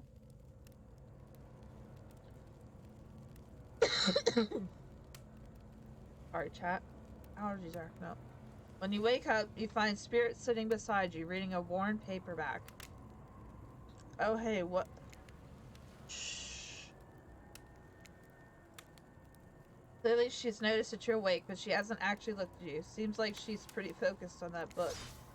Shh. Seems like forever as she stares at the page before finally shutting the book and setting it down. Oh, you're awake. Yeah, never mind. Saw you with the Wraith right before bedtime. I wouldn't tell you how to live your life, but if you ask me, you could do a lot better.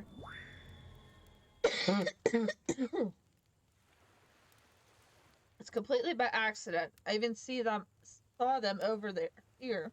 It's not like I was looking out for you or anything. This was simply the best reading light, and the text in my book is very, very fine print. It's tough to read in the dark. Don't get the wrong idea.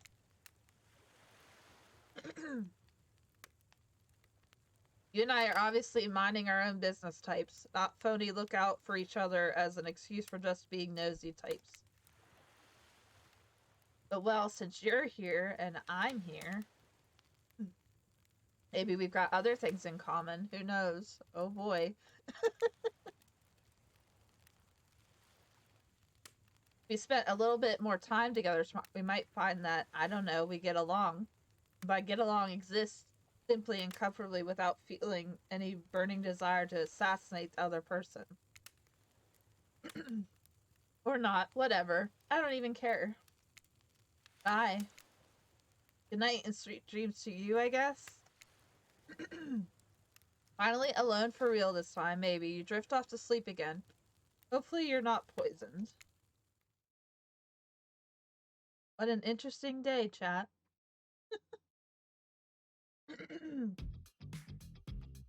Wait a second, where are we? This isn't... Oh geez, it is. It's one of those reality show confessional rooms. where all the contestants talk directly to the camera. I think today went really well. These are some of the first interactions with someone who isn't a parent that didn't end in bloodshed or untimely perishing in my Russian cottage.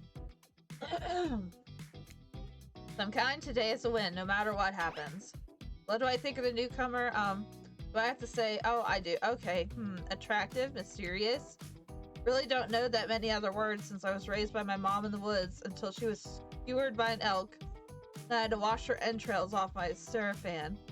That being said, the other three should make sure to be on their guard.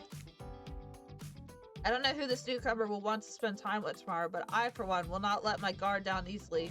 Who knows about the others? Wraith, I think, knows more than he's letting on about this place, but he's a hard nut to crack. Meanwhile, Spirit is just screaming all the time. Major buzzkill. And Trapper. Oof. Where do I even begin with Trapper? He's buff? Sure, but daddy issues much? Yeesh. Look, I don't need anyone. I've been perfectly fine on my own since my mother died. Eat a fine diet of raw deer, bear, and human, and I'm fit as a fiddle. That being said, something about this newcomer makes me think that I might be missing out on some huge part of this thing called life. I'm being honest, I want to kill just about every person I meet within a minute of meeting them. Even the few people I can tolerate, I want to see suffer for a long time before I kill them. But this person, for some reason, I would like them to continue living. For now, one false step and aha. Well, you know, everyone calls me Trapper for a reason, and they better call me Trapper. I swear, if I watch this later and you list me as Evan, I'm going to kill the Tyron guy.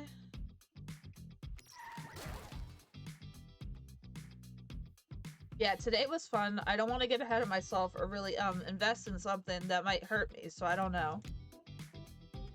Maybe we'll just see how it goes, or maybe they'll realize I'm not the one for them. They seem pretty smart, so that's probably what'll happen. I gotta learn to go easier on myself. Who could love me if I can't love myself? Have you ever felt absolutely nothing inside? It's fine. So achievement unlocked, still alive. Alright, chat. I'm gonna grab a stack because I feel like I'm gonna have like really bad coughing fit. I'll be right back.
Alright, I'm back, chat.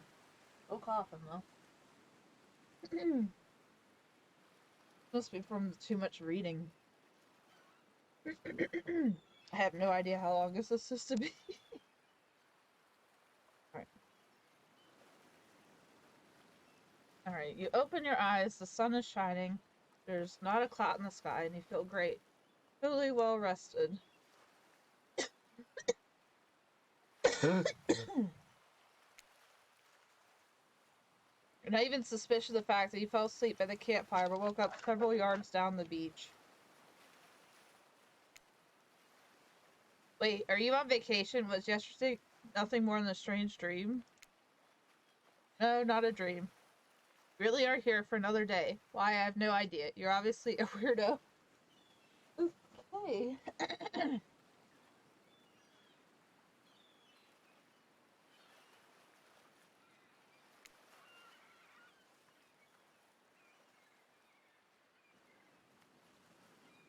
Speaking of weirdos, I see the rest of the gang is hanging out on the beach. This is definitely not a dream. I wouldn't rule out a nightmare just yet, though. At least they make for a sexy bunch, no? Talk about sexy. Here comes Trickster carrying coffee. You have to go to your You have to go to your sister's to babysit. Alright. Thanks for being here, Parma Queen. Have a good rest of your day. Morning, beautiful. I thought you might like a nice cup of joe to start this incredible day off right. What in the world? Trickster seems suspiciously cheerful. I'm sure there's nothing nefarious behind his joyful demeanor, though. Everyone knows musicians are morning people. I also want to wish you luck. Today is an important one. My only regret is that I won't be a bigger part of it. Budgeting issues. Also, I'm just swamped with engagements, especially on the other island. Trickster winks at you. If you want to ask him how to reach out of the now is the... Never mind, he left. But at least he brought me a cup of... No wait, don't drink that. What the heck was that? They don't call him Trickster because he's good on a skateboard. He definitely didn't get that name because he brings people's drinks so they can have a good morning. That was almost certainly not coffee, and I don't want anyone casually poisoning, imprisoning, and torturing you yet. Yeah, I better just drink the water. Maybe I had too much of the cinnamon with the, or whatever, in the pumpkin creamer. This is supposed to be a tropical paradise. Type of place you give a 5 out of 5, a 10 out of 10, 2 thumbs up review too. Not an eternal prison of pain. Please make sure to leave a review. It really helps with the algorithms. Just trust me, I'm looking out for you, so can we please move on? Ocean. Hey, wait a second. How did a possibly omniscient, possibly unreliable narrator physically just knock that coffee out of your hand? This is not Parliament, and the floor does not recognize the ocean to speak out of turn at this moment.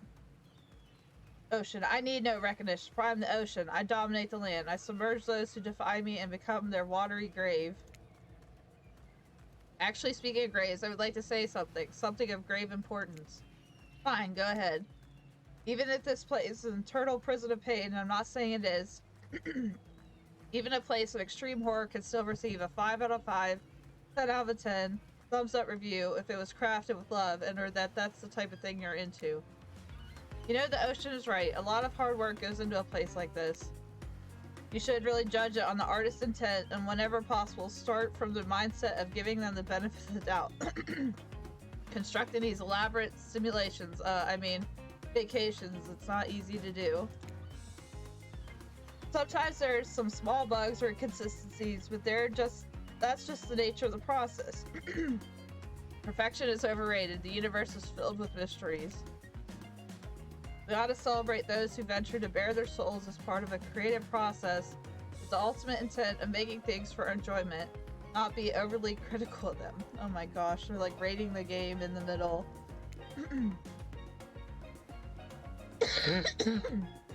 Are you two trying to sell me on this place actually being good? You don't have to say it like that, especially after I saved you from that poorly made cup of coffee. Sorry, we should have been here 5 minutes ago. They always do this on the second morning. Sad, really. Even if they do make some great points. Oh sure, they make great points, I agree. Can we please move on? Yes, of course. Apologies, Thrifty. Last few minutes aside, have you been enjoying your time here on the island? Yes, I've been having a lovely time. Yes, it's been really entertaining. Yes, I'm not suspicious that there's no option. What do you think, chat? I think it's a lovely time.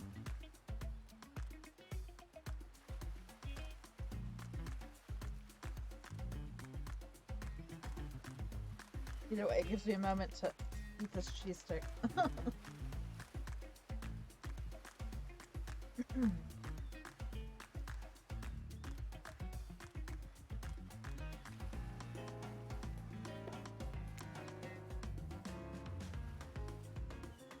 If I were to summarize my time here, I'd call it a lovely time. Oh, lovely. We love to hear that, because isn't that what this place is all about? Finding love? No? Shut up, Dwight. Get us all killed again and again and again. We do need to ask you one more question, though. We all had to sign away our rights to say anything negative about this place. Would you please sign this non-disparagement agreement? Yes, so. Yes, I would hereby agree to participate in a verbal contract saying that I, Thrifty, will never say anything negative about my stay here on this island. Perfect. Delightful. Excellent. Yes, yes. Hey, Thrifty, it's still totally cool if you have constructive feedback. The place to leave that is in a positive review. Because we all know that nobody reads negative reviews of games, resorts like this. Anyway, I see Dwight and Claudette have gone into a trance. With the grumbling I hear from your belly, that can only mean one thing. Breakfast.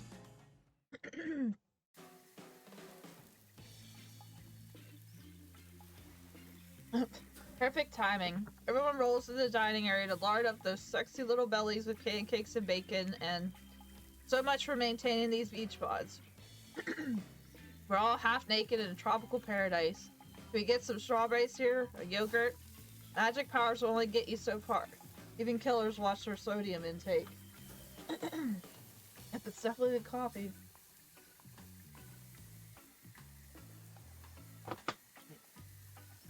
I'll be right back.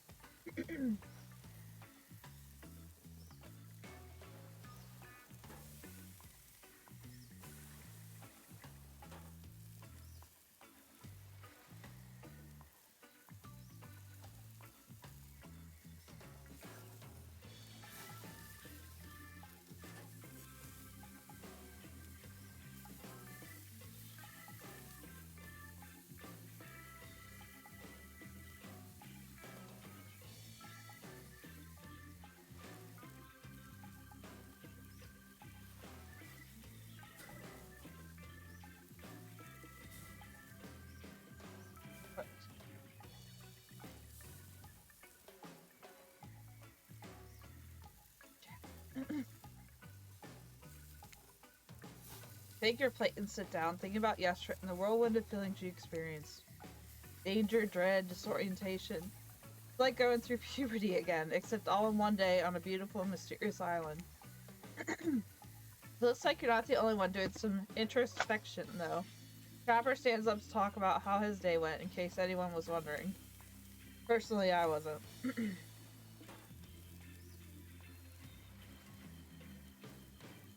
I'll be honest, I didn't expect you to survive yesterday, so congrats, I guess. Whether you survive today is 50-50 at best. Good luck. Well, that was bizarre. Back to your breakfast. Nope. The huntress steps up to talk about her feelings. At this point, anything could happen. I open to all the possibilities the strange island has in store. How open-minded. Oh, well, that surely must be it. No one else would weirdly stand up during breakfast, too. Just like that, here comes Spirit. I look especially well rested this morning. It's not because I slept well, as you know. I'm much too dedicated to finding revenge to ever sleep again. Because you all really left me alone yesterday to my best, non-constantly annoying self, and I thank you for that. Now, if you don't mind, I'm going to go back to quietly resenting being trapped here with you all while looking cute doing so. Guessing Wraith has had enough time to work up the courage to speak in front of a group. Ah, perfect. There he is. Take us home, Wraith. Oh, hey, that was fun yesterday, huh? Yeah, I mean, not like too much fun. That would be weird. But like a good amount of fun. Now they're all looking at you expectantly. Wait, are you supposed to stand up and explain how yesterday made you feel? I think I need to process everything by myself. I'll see you all soon. Darn. What a power play. Keep him wanting more. You're getting good at this game. Sexy true life experience. Shame you didn't get to eat any breakfast, but so be it. We're gonna starve to death if nothing else. After breakfast, you head to the hot tub by yourself to clear your head. Yesterday was, in short, a lot. Before you get there, though, something catches your attention. You hear that? You addressing me? Well, yeah, I guess. That is okay, right? You know, I might be pursuing a relationship with one of these 4 or 5 killers, but it feels like the person I'm getting to know the most is you, narrator. It's only okay in so much as it serves to illustrate that you've lost your mind seeing how I'm not real and all. Yeah, I heard it this time. I think it's coming from behind the pool shed. No, stuck in there. A little more. Oh yeah, that's it. Yes. How does that feel? Intense. Nice. Yeah, that feels right. This is uncomfortable.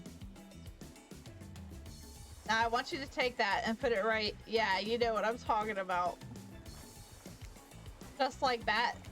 Exactly like that. I swear I had no idea these two even do whatever it is they're doing. I'm afraid to look. Please say something so they know you're close by and can hear everything. Oh wow, look at this super cool bottle of Trickster brand suntan lotion someone left on a chair. Anyone know where I can buy some? Darn. Oh, come on, a little privacy, please. Oh my! Dwight is panting and Claudette has a crazed look in her eyes. Sorry, I didn't know how else to let you know I was here and I could hear you. Well, you know. No, what? What do you think we were doing? You were doing, I don't know exactly what you were doing, but it sounded like, fun? You think 2 people trying to find new ways to kill each other in a desperate search to make their own death permanent is fun? Oops.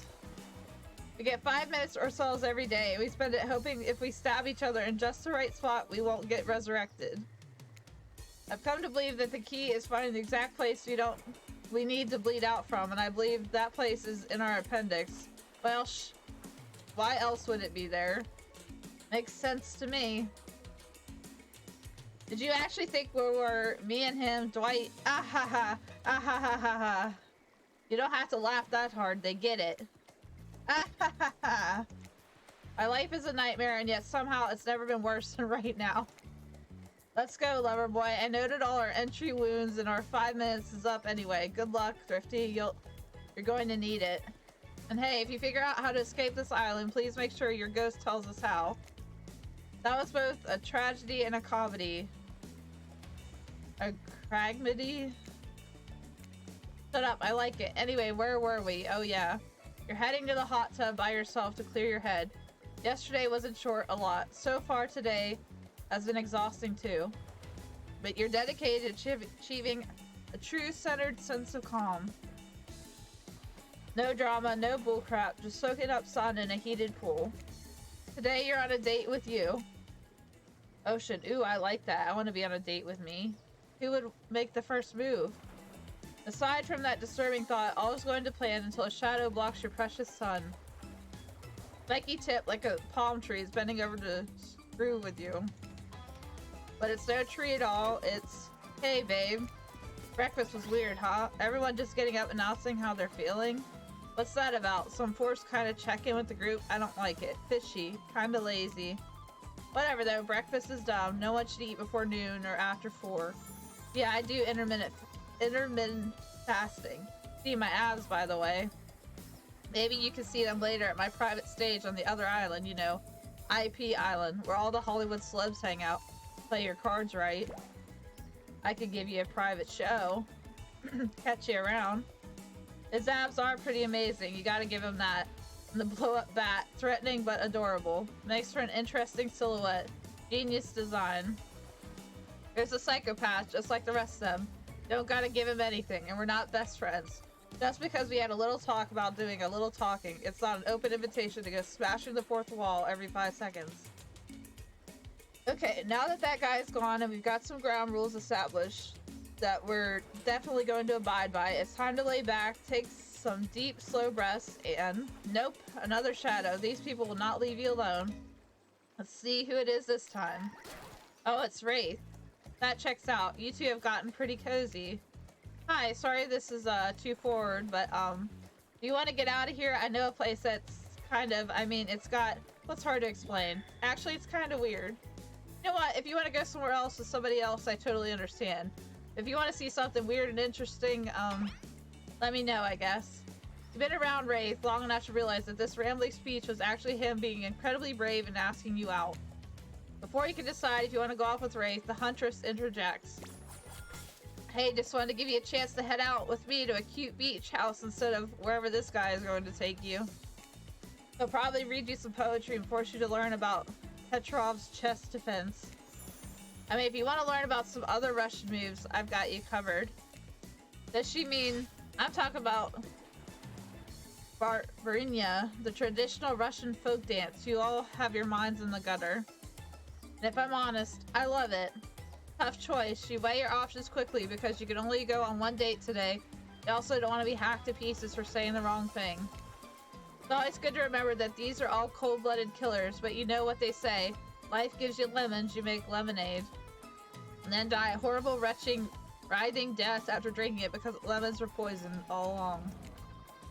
Sorry, this island has really got me tilted. So who will it be? We've already hung out with Wraith, so I think I'm gonna pick Huntress. I gotta go with Huntress. Whee! Okay. You and Huntress make your way to the secluded... Let's see, we got achievement Forest Friend. You and Huntress make your way to the secluded beach house. Your heart thrums in your chest. Don't look it up. Thrums is a real word, I swear. And these nerves of excitement or terror, isn't it fun to mix the sexy and the horrifying? Huntress is quiet as a mouse as she guides you through the island forest. You struggle to keep up with her. She moves like a jungle cat, all muscle and silent leaps across thorny brush. She halts suddenly and you crash into her, having been desperately trying to keep up. You follow her gaze and realize that you've arrived, a cabin in the woods. Obligatory in nearly all horror films and stories, and you've come here willingly with a fearsome killer. Great job. The cabin is cozy, but something seems off about it. You can't quite put your finger on what it is. Huntress stares at you through her bunny mask, cocking her head to the side as if trying to gauge your reaction to her hideaway. Are you going to invite me inside? Why do you need an invitation? Are you a vampire? Hahaha, no. Oh. Is it just me, or did Huntress seem a little disappointed? Didn't peg her for a lover of the Fang, but hey, I don't judge. Come in, let's explore. Oh boy. You follow her inside. It's creepy, rickety, and definitely not up to code, but it has a certain homey charm. A little seashell. Oh, there's a ducky. Like toys. Wow. You're quite the decorator. She blushes. Indeed she is. A chandelier made of bones hangs delicately from the foyer ceiling. A collection of trinkets lines the mantel. Lefty tells you that people who once owned these things are not of this mortal coil anymore. Could you be Huntress's next victim? Thought gives you a wicked thrill. Hey, she's looking at you again. What do you think of my collection? I'm more of a minimalist. I could learn to like this. It's so much. I'm gonna say the middle one to try to get along with her. I could certainly learn to like this. The whole place is quite tactile. There's so much to look at. The organized chaos makes me want to craft things with my hands. I knew you'd like it here. You have the eye of someone who appreciates fine stolen things. I can't wait to go treasure hunting with you. We could find so many goodies on the island. But first, what do you think of the other killers on the island? I mean, Trickster is pretty out there, but everyone else seems like they have interesting backstories and whatnot. Little gossip, huh? What are you playing at, Thrifty? Huntress considers this for a beat. She seems to have two modes, thoughtful and explosive. You have to never be in the splash zone when the explosive part emerges. Why? Are you jealous? Before you can answer, the house begins to shake. Huntress loses her balance on the termite-infested floors and falls into your arms. You're not mad about it, but before you have time to enjoy taking this moment in... Oh no. No, it's an attack. A horde of killer crabs invades through the crevices in the poorly constructed cabin. They race at you, and Huntress in swarms, clacking their razor-sharp claws at you. Must act quickly. What will you do? Shield Huntress, to run and hide. What's a Shashka? What the heck is a Shashka? I don't know what that is. I gotta look it up, chat. Shashka? You're making me learn words that I didn't know in this.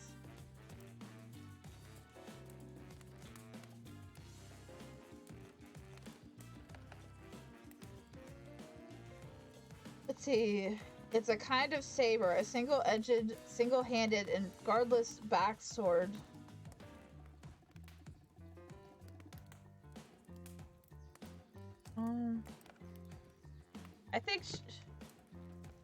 I think we'd fight. I mean, we'd shield them, but let's grab this Shashka.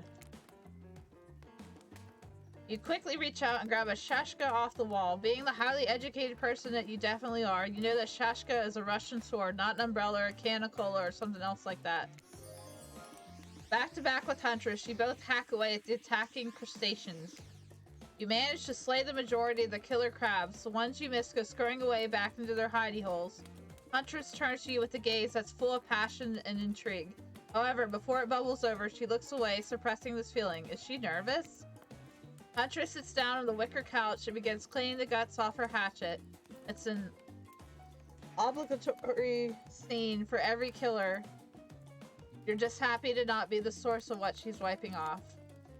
Looks like we're having crab for dinner. She doesn't smile at your joke. She has that ponderous look on her face again. You join her on the couch. Man, sometimes those near-death experiences really get me thinking about what I want in life. I think I'd really like to start a family one day. How about you? Let's see.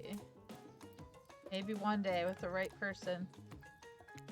I mean, it's a life-changing decision. You have to make sure it's right. Huntress smiles coyly. Good answer. You never know what kind of weirdos are out there. What were you like as a kid? You tried to imagine the giantess as a meek child in a puffer coat wandering about the forest. Huntress chuckles, her laugh quite cute and soft.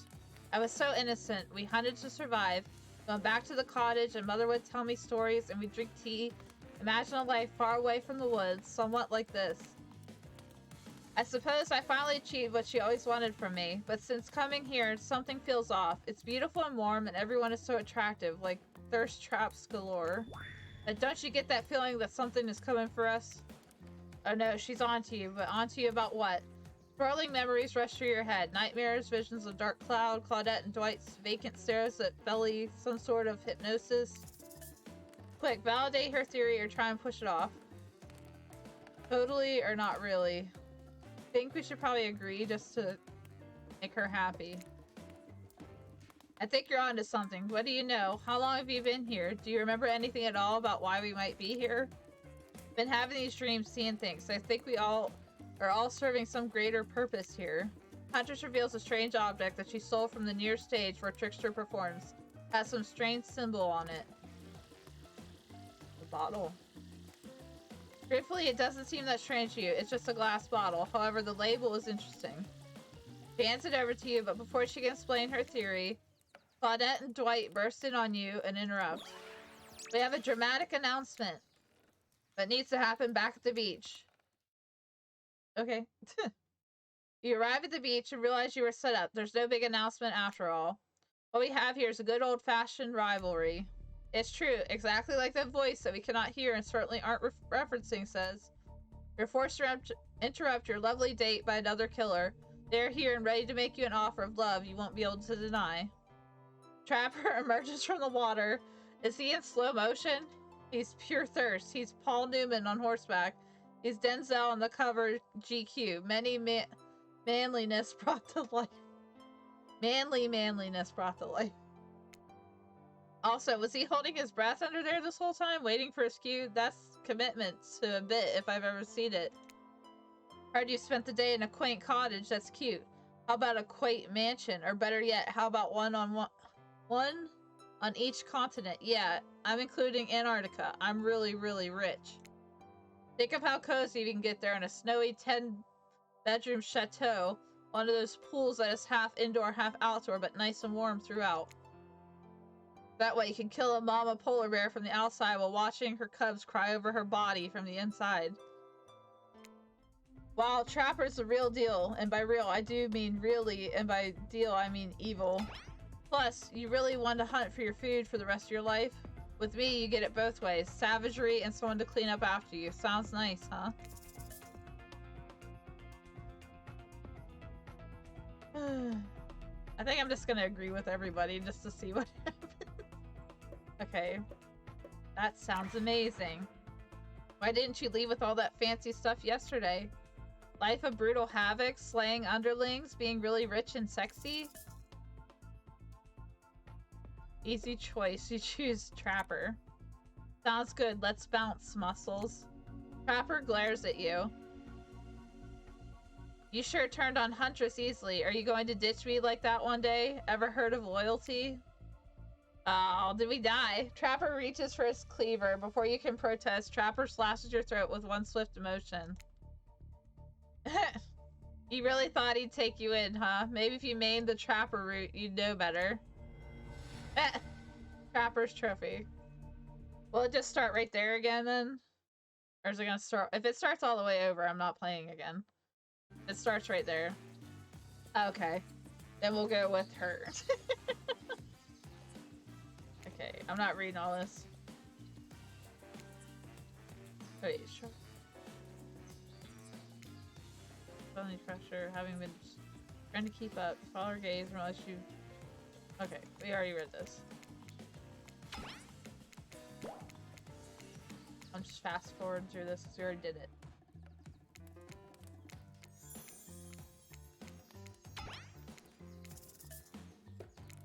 The same. Except for we're not gonna pick Trapper.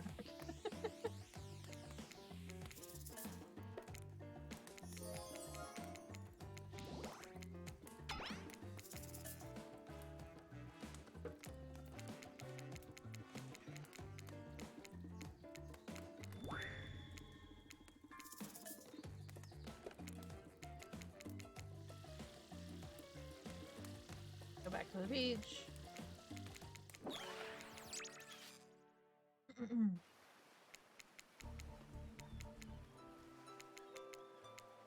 Did all this. Okay, so we're gonna say, that life isn't for me, bro. I'm very impressed you can speak with implied quotation marks. Very cool. This guy's try hard much. He's like the turn of the century Pacific Northwest version of a Wall Street bro. Trust me, it tracks. Patrick Bateman with a huge chip on his shoulder. You wouldn't go with him if he were brandishing a cleaver at you. Oh shoot, he is.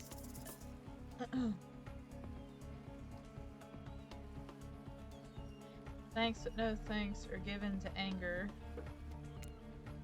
Thanks but no thanks. I'm into a quieter lifestyle. I relish my independence and don't need someone to wipe my butt for me. Come back to the huge arms of Huntress. She hugs you tight, so tight you feel like the life leave your body for just a moment, but it hurts. So good. Hurts so good. Oh my gosh. There's like an Annie Milanakis thing. I think he was rubbing like Bengay on himself or something. It's so stupid. He's like, hurts so good. You know what? I'm impressed that you stood up to me. I appreciate someone giving me their totally honest opinion, even if that opinion makes me want to carve out your liver. And the butt wiping comment, that's not what I meant by clean up after you, but I'm hiring someone to do that for me the moment I get home. Trapper leaves and turns to Huntress, walking in slow motion back into the water. It's pretty weird. He's just gonna stay in there all night. Shall we continue our date? Oh boy. Huntress leads you back to her cabin. You thought you remember the way, but it's like the forest has completely changed. Nothing is familiar. Better not get lost out here. Do you believe that guy? Classic trapper, pulling a move like that. So glad you chose me, though. I don't think we've explored all there is between us yet. She winks a bunny-masked eye and scoops you up onto her back. Huntress runs through the woods with your piggyback riding her. The wind ruffles your hair. Animals clear a path for the mighty woodswoman as she races by like the lead from that famous... I knew they were doing Twilight! I knew it! Famous teen vampire drama is that one scene where he calls her a spider monkey. Huntress doesn't call you that. Whee! Woo! Eventually, she gently lowers you to the ground and you take in your surroundings, a wooded clearing in the forest. Huntress prances about like a deer in a meadow. I like to come here sometimes to clear my head and hack up a few cute woodland creatures. Foxes are my favorite to slaughter. They think they're so cute and sly, but I see right through them. They're just jerks. Great with hot sauce. Huntress hears rustling and darts off to find its source, crouching down low like an animal. Now you're low in the middle of the woods. Which way did you come from again? No idea. Your sense of direction is all off. Mellifluous voices floats through the air, landing upon your ears like syrupy honey. Come find me. Ready.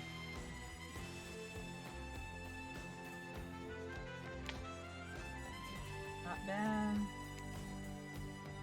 Oh, missed. Oh.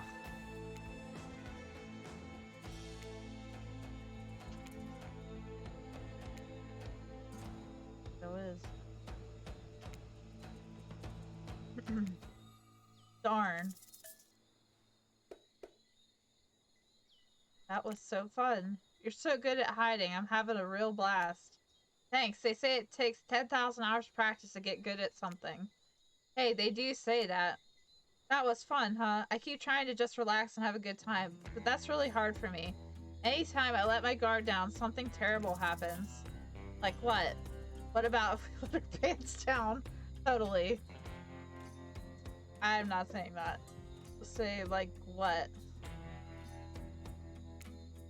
Like, what? Sometimes I find young girls in the woods, little perfect angels that need my protection, but if I turn my back for a moment, they wind up dying. That got dark. You feel like Huntress would admit this to just anyone. Oh look, Claudette and Dwight are back. Okay, we swear we are here for a good reason this time. Yeah, no one is manipulating us this time. It's just time for dinner. Come get some grub. What a fun day you've been having. I can see it written all over your face. You're shining, and that's not just the remaining anxious sweat from spending an afternoon courting a psycho killer. No, you're feeling this whole romantic experience. Don't worry, I'll keep your dirty little secrets. But enough gentle ribbing. Time to get back to business. All the appetizing singles have arrived for dinner, including Trickster. Wraith is here too. We're not going to do the gag where we cram them all on the screen at the same time again, so just believe me. They're all here. They're just as sexy and demented as you remember them.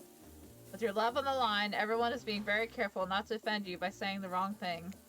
Congrats, by the way, on getting this far. I'm as surprised as you are that these four are falling for you. No, not because of your personality, but because you just met them yesterday. However, since Spirit seems like the biggest long shot to end up holding onto your heart, throws caution in the wind and speaks up. Pretty small consolation prize for being the least loved killer on Murderer's Island, but hey, letting them have this one moment in the spotlight is the least we can do, and heaven knows they won't do any better than that. Clearly, I need to do a little bit more to be part of this group, or I'll be alone forever.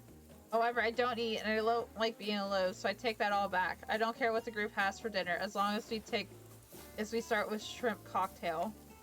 Saw a movie once where these ghosts turned shrimp cocktail into a haunted, synchronized dance, and I'm still working on how they did it.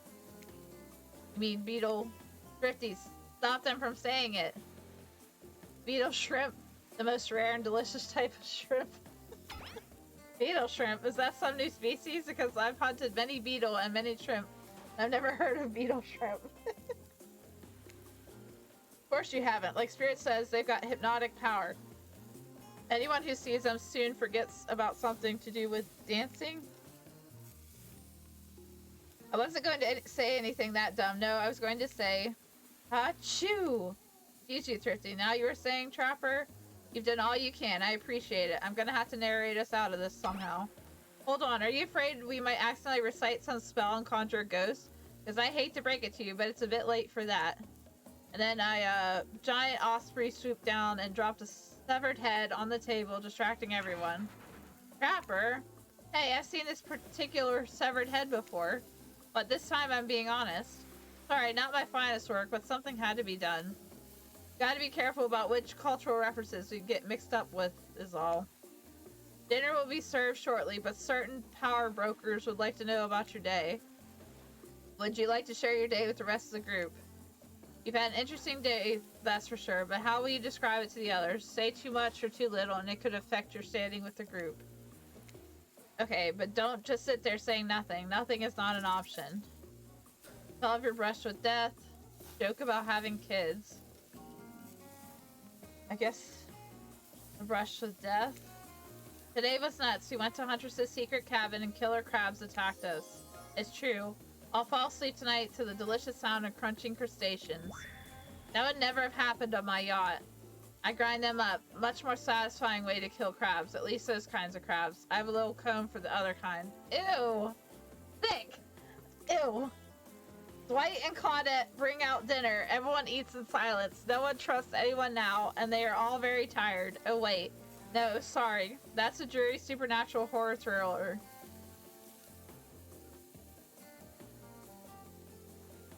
Set in Antarctica, not a charming parody dating sim set in an undisclosed tropical paradise. Bony appetit. Don't you mean bone? No, almost everything we serve has a lot of bones in it, even the vegetables. Impossible to avoid on this island. Everyone eats without speaking. Tensions are rising, both of the sexual and deadly variety. When everyone finishes, Dwight and Claudette come back to clean up the table. They linger around you as they pick up your plate, take your napkin, and dust crumbs off of the table. What would you like to say to the servants? I'll just thank them again. Your top-notch service is much appreciated. Everyone, if you would please be so kind as to follow us to the fire pit, we'd greatly appreciate it. We've been told something big is going to happen, something that will change everything. You can go willingly or you can go unwillingly. You have no choice. Tough cookies. Did you have a choice on how you said that, dweeb? Yes, and I immediately regret how I did. Good, something needs to change around here. Fire is rebirth. Fire illuminates the soul. I hope the fire isn't too smoky. Smoke hurts my eyes. I have pretty sensitive eyes. I'm also horribly afraid of it. Fire, I mean, not my eyes, because of childhood trauma involving fire. Finally, everyone starts moving towards the fire pit, if only to get away from Race complaining. Take a seat on a comfortable log, feeling the fire's heat against your skin, and wait for other killers to take their places, wondering who will want to tell a story this time. Will narrator tell a story? I bet they've got a stunningly creative mind. Hey, you think, are they allowed to simply place thoughts in my mind like this? Doesn't seem fair. Everyone makes their way in, but something unexpectedly happens. Nothing happens. Something almost always seems to be happening here, so nothing is probably not a great sign.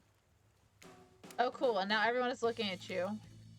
But, you know, do something. Should I pick someone to tell a story, or we could play charades, boggle? Well, we were actually thinking, why don't you tell us a story? Wraith points his spine and skull staff, think of a jig at you. You duck out of his way, you know what that thing can do. Probably shoots lasers. Try not to bore us. We are just very interested in you. Don't speak for me, Huntress. Now you can't tell if you're warm from the fire if it's your nerves heating up. I know that the fire is right here, but maybe if we stop talking about all the time, we can start to pretend it's not here and doesn't, you know, threaten to burn us all alive. He's not supposed to hear me. Get out of here, Ray. Thrifty was about to make an important decision about telling a story or not. I guess we'll tell a story. Sure, I'm game to tell a story. I hope it's a mystery. Okay, so what type of story do you want to tell? Romance, adventure, action. I guess action?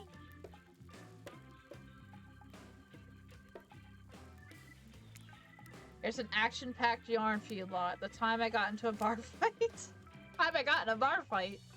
Group is interested. They lean in. I'm all ears. I'm not talking about the bucket of them I have on my boat. Crack open a beer by smashing the bottle cap off the nearest rock before starting. I'm at the local watering hole, powering up with my regular 12 beers before I slay at the pool table. Play is good. Steely Dan blasts from the jukebox. The bartender's tip jar is filled to the brim. Found the final pint and smashed a glass to the counter, and I demand shots for the entire joint. Patrons cheer for me. I am their god. What? Suddenly I hear the telltale revving of engines outside, motorcycles. The saloon doors swing open. Wait, a saloon now? Is this Roadhouse? I'm trying to think who's in that. Or am I thinking the wrong thing? I don't know. But I know this is a movie either way. And in walks my arch nemesis, Big Slim, the giant of North Toledo. Sounds sexy. Thought I smelled something acrid from Akron when I hopped off the hog, Slim says with a sneer. I get up from my stool, the gal behind me rubbing my shoulders, revving me up for the inevitable fight. Long way from home, aren't we, Slim? What are the fine people of Elm Street going to do without someone to sell them someone's second-hand cufflinks tonight? I taunt him. Strokes his oily beard. Elm Street. This story has a lot of specific geographic references in it. I have a perfectly good job at the pawn shop. Why are you coming at me like that? Slim yells. That's fair, I scream back. Why do we even hate each other? I can't even remember. Something about me cutting you off in traffic, but it was a misunderstanding, Slim yells. Well then, let's hug it out, I say, tears starting to well in my eyes. And we made up. What about the bar fight? Oh yeah, we got in a real blowout fight later that night. Really yelled our proverbial heads off, but it was just an argument about whether you should say pop or soda. Come on. I gave up headlighting at Coachella for this. Spirit laughs hysterically, probably laughing at you, but it's a laugh you're ready to accept. That sure was a kind of story, technically. Okay, that was not a very good story. I don't mean to insult you, but it was actually quite bad. Sorry, but this narrator keeps it real. We can't just end there. So who else would you like to hear a story from tonight? You look from killer to killer, trying to decide who might be the most entertaining. You already asked her, so I'm gonna ask Wraith. Well, I guess if you want, let's see, what story could I tell? I could tell you one about Mami Wata, a beautiful African sea goddess who would lure men in with sex and then reveal her true form as half woman, half fish, making them swear to be true to her and no one else.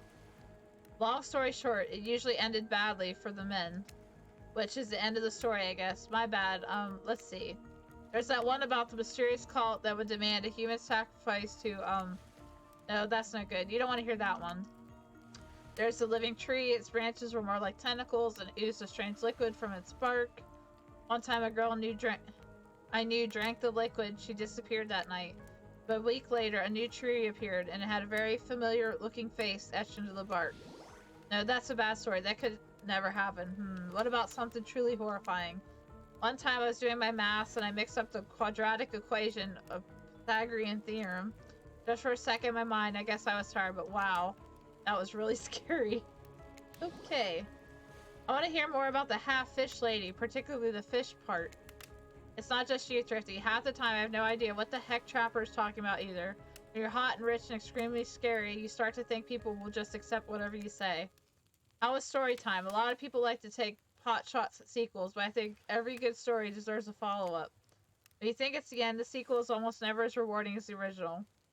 That's why I'm much more a fan of the episodic style of storytelling.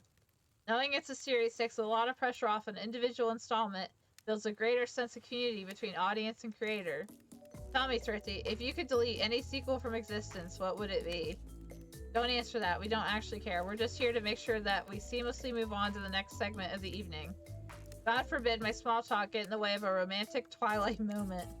Wait, I'm gonna need you to shut your yap trap. You know we needed to get back to that thing we do whenever we're not on screen. Okay, you have fun tonight and try not to wink wink end up dead. Why did you say the words wink wink out loud, and what kind of double entendre are you getting at with the end up dead thing?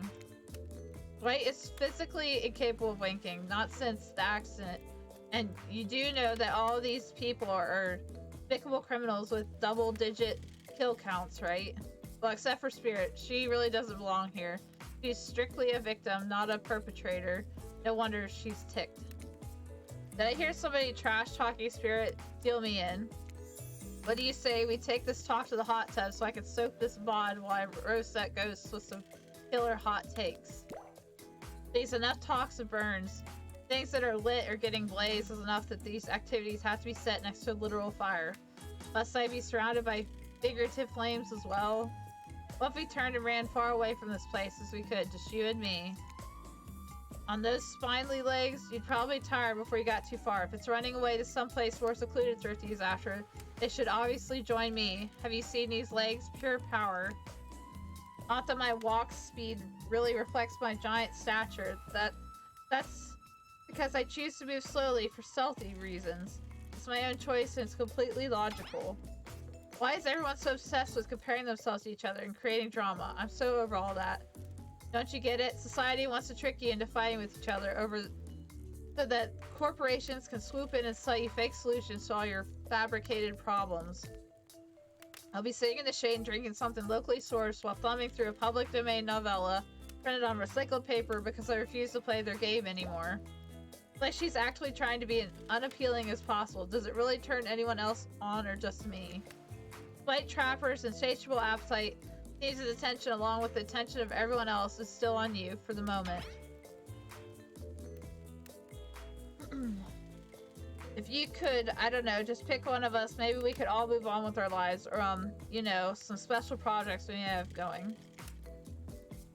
Oh, you got the issue worked out? That's good. You heard him. Who will it be? Who will you head off for an evening activity? I'm just saying, you may not get a ton of chances to date around like this before your time on the Murder's Island comes to a close. And no, I'm not satisfied with that name either, but with this streaming reality TV dating show boom happening, it's pretty much all that wasn't taken. Which killer will you pick? And yes, we're back to excluding Trickster because, that guy. I guess I'm gonna pick Wraith. Wraith. I knew you'd never pick me. Who am I kidding? But I did pick you. Wraith immediately turns and runs away. It's not like he didn't tell you what you were getting into. Well, follow him. Catch up to Wraith, and as usual, he appears a little anxious. Ask him what's wrong, give him a massage, or tell him to calm down. What do you think, chat? What should we pick? Ask him what's wrong, give him a massage, or tell him to calm down.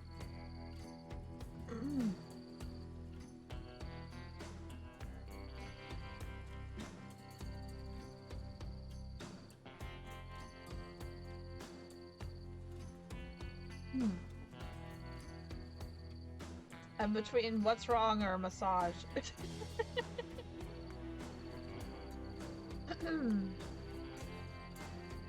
I can't pick all three.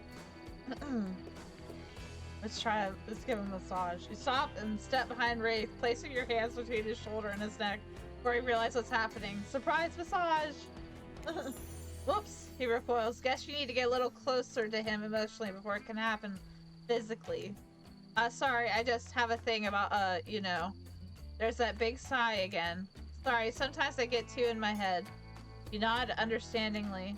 Well, maybe there's some way we can get you out of there. Suggest throwing a frisbee, or suggest getting down and dirty in the sand? We'll throw the frisbee. Well, on the beach, you could throw around a frisbee. Well, it's dark and I don't really like sports. Like you know nothing about him, disappointing Thrifty. But who knows, maybe it will work. Wraith grabs the frisbee, looks at it like it's a moon rock or something, then tosses an absolute bullet right at you. You're so shocked at how absolutely sick that throw was, bro. This dude can really handle. In fact, you're so shocked you duck out of the way of the incoming disc instead of catching it. I thought you weren't good at this. Oh well, it's really just the Bernoulli principle, the gyroscopic inertia of a spinning disc. talks at you for about 5 minutes before running out of steam, realize you haven't walked off like any normal sane person would have. Want to throw the frisbee back? I guess so. Suddenly nervous, you clutch the frisbee in completely the wrong way and chuck it in Ray's direction. Except it lands about 20 feet away from him near the ocean. Ray smiles, a knowing smile. Probably passing on option 2. Ray smiles a knowing smile. Did you let me beat you? You caught me. You laugh and feign embarrassment. You caught me. Ray sighs shockingly. Yeah, caught you in a lie. But you were being honest about lying. How does this work? Feel like you should really plead your case here. This logic doesn't hold up. Ah, too late. He's ready to move on. Can't hesitate. Ray turns to you, smiling sheepishly. Wow, this day went by so fast, but guess it's over. I don't understand. Why is it? You strange, beautiful weirdo. The gang's all together again on the volleyball court. Seems like only yesterday you were sitting on the sidelines watching everyone get sweaty. That's because it was, oi, feels like I've been here a lot longer than that, actually. It's so late that the sun is already beginning to rise. Better get this over with quickly so that, you can get some beauty rest. Do you not recommend the eternal, of perpetual narratordom? Good thing you really used your time well since then. Really getting to know the gang, the brain, the mogul, the basket case, the psychotic bunny girl. You know, the 4 types of people. Anyway, everyone is gathered on the volleyball court for a new type of game. Pick your dream date and see who Thrifty chooses. Who's ready for round robin? How round are we talking? No, not to eat, Huntress. Each killer gets 2 minutes to tell you all about the dream date they have planned for you tomorrow. In no particular order, which is a weird thing to mention, right? Almost like the order does matter. Spirit, why don't you go first? Get this over with and then go back to reading your book. Stop talking. Hit us, Spirit. Figuratively. Dang it, Dwight. You gotta watch your words with these people. Tomorrow you'll spit in the face of God, die, and be reborn anew. That's it? I'm not intrigued by that. I don't know. I don't want you. Go draw crayon art with Trapper, dig up whatever mysteries with Wraith. I don't know what those guys do all day. Do you want to at least specify which god you'll be spitting in the face of? All of them. Okay then, so hydrate tonight if you intend to hang with Spirit. Trapper, without further ado, would you like to make us all uncomfortable by pushing the boundary of what's acceptable not only in polite society, but within the narrative of this in-world event? Also the larger meta-narrative of a Dead by Daylight dating experience. Sometimes you just gotta say it. Why yes, thank you, I'd love to. So Thrifty, you're thinking of picking me. Well, this is your final warning. Pick me and be punished and rewarded. Tomorrow will suck, probably. It's not an easy guy. I'm not an easy guy to get along with. I know that. But I can tell you this much. I'm hiding a secret on this island that will make fans crap themselves with excitement. If you're like Trapper, you're gonna love it. And if not, you're a maggot. Also, everyone, even confident, sexy ladies in rat masks, better stay the heck away from my yacht. Sorry. Anyway, Wraith? Well, I don't know. I'd really prefer to just tell Thrifty privately. I don't really know how that's going to work with these game mechanics. What if you just whispered it to Thrifty? Wraith considers this for a long moment. Too long. That's fine. Without moving, Wraith lowers his voice to a barely audible whisper.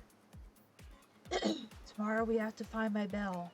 And then I can finally tell you about what I've been working on. It's going to be really special. The kind of thing where we will really bond. And maybe finally get off this island. Maybe then we can go on a real date. You done? Is that it? Wraith nods proud. Great, Huntress, why don't you take it from here? Tomorrow morning I'm planning on a nice atmospheric breakfast on the yacht. Don't worry, Trapper won't even know it's gone. What was that? Nothing, go away. Then, boy oh boy, I've got such an adventure planned. It involves hunting for treasure. What kind of treasure are we looking for? Guess you'll have to pick me to find out. Let me tell you, it's primo stuff. Now, if you don't mind, gotta start preparing because it's clear already that you're going to pick me. Confident, mysterious, I like it.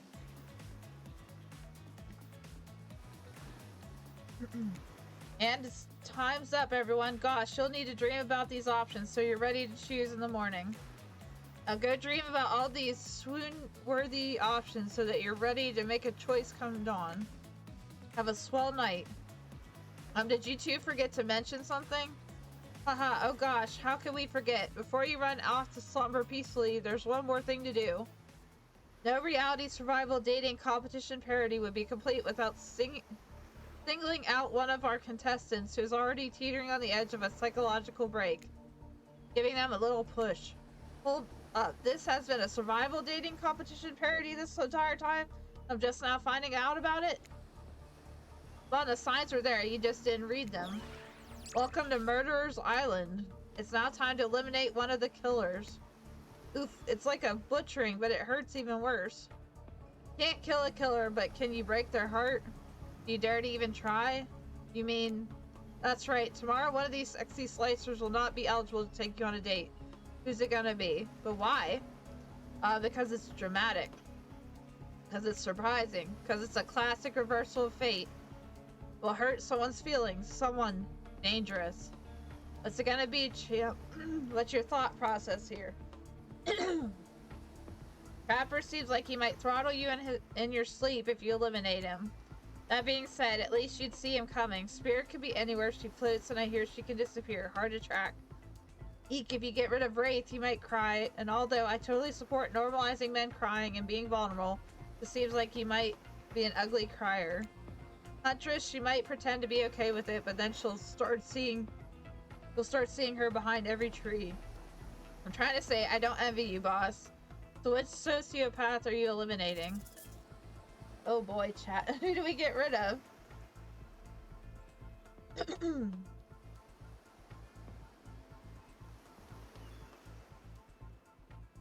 We pick to get rid of. Like, the ones that I was thinking between choosing was either Wraith or Huntress, but... So, I'm between Spirit or Trapper. Probably get rid of Spirit. What do you think, chat?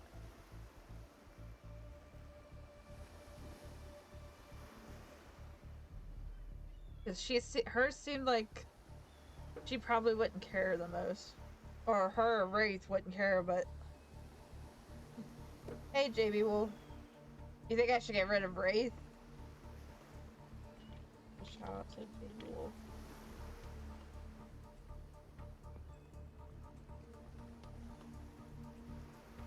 We're playing Fortnite. Nice. Get rid of Wraith then.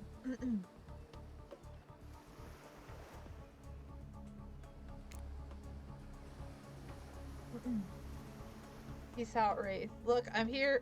Oh gosh, and I'm not really getting positive reinforcement from you, Wraithy Poo. Please don't take this personally. It's just my opinion of you and who you are and what you're about. Deep down as a person, how I don't like it.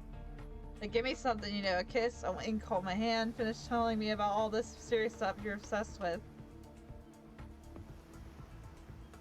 Oh, nice. Or better yet, don't. Wraith rises taller than you've ever seen him and calmly walks to the exit. Before he leaves, he turns to you. You came here, I thought perhaps you would be different. I don't know how my last bit of hope in humanity hadn't been snuffed out, but it wasn't. It is now. You're just like the rest of them. There's no hope of goodness here. The only thing I can do is try to escape. Or burn everything and everyone to the ground. He leaves. Pretty cool exit, but not expecting that. Now that you've broken the heart of someone heartless, you should go get some shut-eye. Don't worry too much about the broken heart you've left behind. Because of course, they'll be receiving consolation prize. Might not get to go home with Thrifty when this is all over, but they'll never sleep alone again. That's right, we're sending our eliminated player home with... their own mostly new trickster body pillow. The next best thing is a real trickster. It might not hug you back, but it definitely won't try and stab you. And how do we know? Because I've tried it. That's right, it's Dwight tested. Claudette approved. Hope you sleep well tonight, Thrifty. You're my hero for what you've accomplished. How can you sleep tonight knowing what you've done? No, not because of the guilt. I mean, knowing that there's a legit homicidal maniac who hates you so close by. Ocean, how can you sleep tonight knowing what you'll do tomorrow? I don't know how you'll do it, but you better go before Dwight and Claudette come back and put you to sleep themselves. You know those two. Schedule, schedule, schedule. Wow, what a crazy way to end the day, an elimination. I didn't even know it was that kind of game. Let's check in with everyone, especially with our loser. Everyone deserves a send-off. We'll see how things go tomorrow, I suppose. I'm not expecting anything. I tend to shut my mind off during hard times. I know I seem all excited and devil may care, but the truth is, I'm really a pessimist at heart. It tends to happen when your mother is skewered by an elk when you were young. Yeah, how'd you know? Odd guess. It's also the only thing you talk about. You'll excuse me, I think I saw a raccoon over in that tree and I'm feeling peckish. No, I said some things when Thrifty kicked me to the curb, and I just want to say I'm embarrassed for how I acted. Not what I said though, I stand by it. I want everyone here to burn. How would I say things are going? It's a matter of perspective. If Thrifty's goal is to impress me, things are going poorly.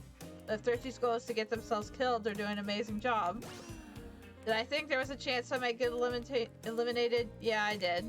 Did I care if I got eliminated? Not even a little. Does the volume of words I spend talking about how much I don't care about things signify a deeper yearning within me to be seen, heard, and validated by those around me? Nah. What? No, you're not a part of this. You don't get a confessional. Cool, man. I'm not a part of anything. You feel me? Not a cog in anyone's machine. I'm my own machine. This whole thing is pretty cute, though. Charmingly low budget, old school marketing vibes. Not gonna lie. Kinda wish I wasn't so busy right now. I'd definitely be down with a reality show style dating competition with survival elements. I got my new album, upcoming tour, finalizing the new sneaker line, producing a limited series on my life, starting a new social media NFT crypto app, doing these private gigs over on IP Island. My dudes, you gotta come check it out. IP Island, it's dope. It's where the real killers are hanging out. Fully licensed, no legal drama, lawyers take a hike.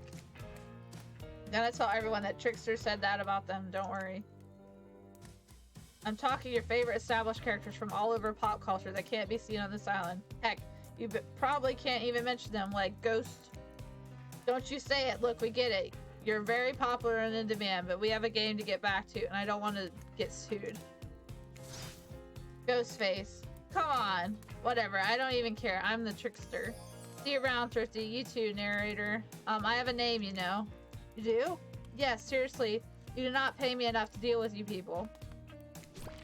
Ocean, is it my turn? Wait, what? No, it's not your turn. You're sentient water. How are you even sitting in that chair? What's a chair? The thing you're getting all wet. Now it's gonna smell like mildew. Okay, rude. Fine, let's just get this over with. It's your turn, Ocean. Do your check-in. Check-in. I was just looking for the bathroom. Bathroom? Are you serious? It's down the hall to the left. It's okay. Never mind. Never mind. What does that mean? No, not you two. This wasn't meant to be confessional time for literally every character in this game. It's okay. We don't have to confess anything. We've been working our butts off for 2 days straight and wanted to sit down somewhere. This chair's wet. Yeah, I think the ocean peed on it. How's that possible? You know what? I don't care. You two are looking pretty pleased with yourselves. I've got something to confess. Oh great, what's it gonna be? You ate glue in the 2nd grade, you cheated on an algebra test once. Watching Wraith get eliminated was the first time in this unending spiral staircase of pain that is my life that I've felt even a modicum of joy. Every minute that I'm alive is a nightmare. This place, the sun, these sweet, sugary drinks, it sounds fun for a long weekend, but for an eternity? The unrelenting rhythm of crashing waves and wailing seagulls, it's like a crescendoing song of evil. It makes me question the very foundation of the universe. Why am I here? Why are any of us here? What kind of sentient being would do this? Please erase me from this existence. Make it so I was never born. Pull the plug on this experiment and let my soul be free. And please get me out of this polo shirt. Okay, let's get you to bed, buddy. I don't want to go to bed. Going to bed means eventually I'll have to wake up.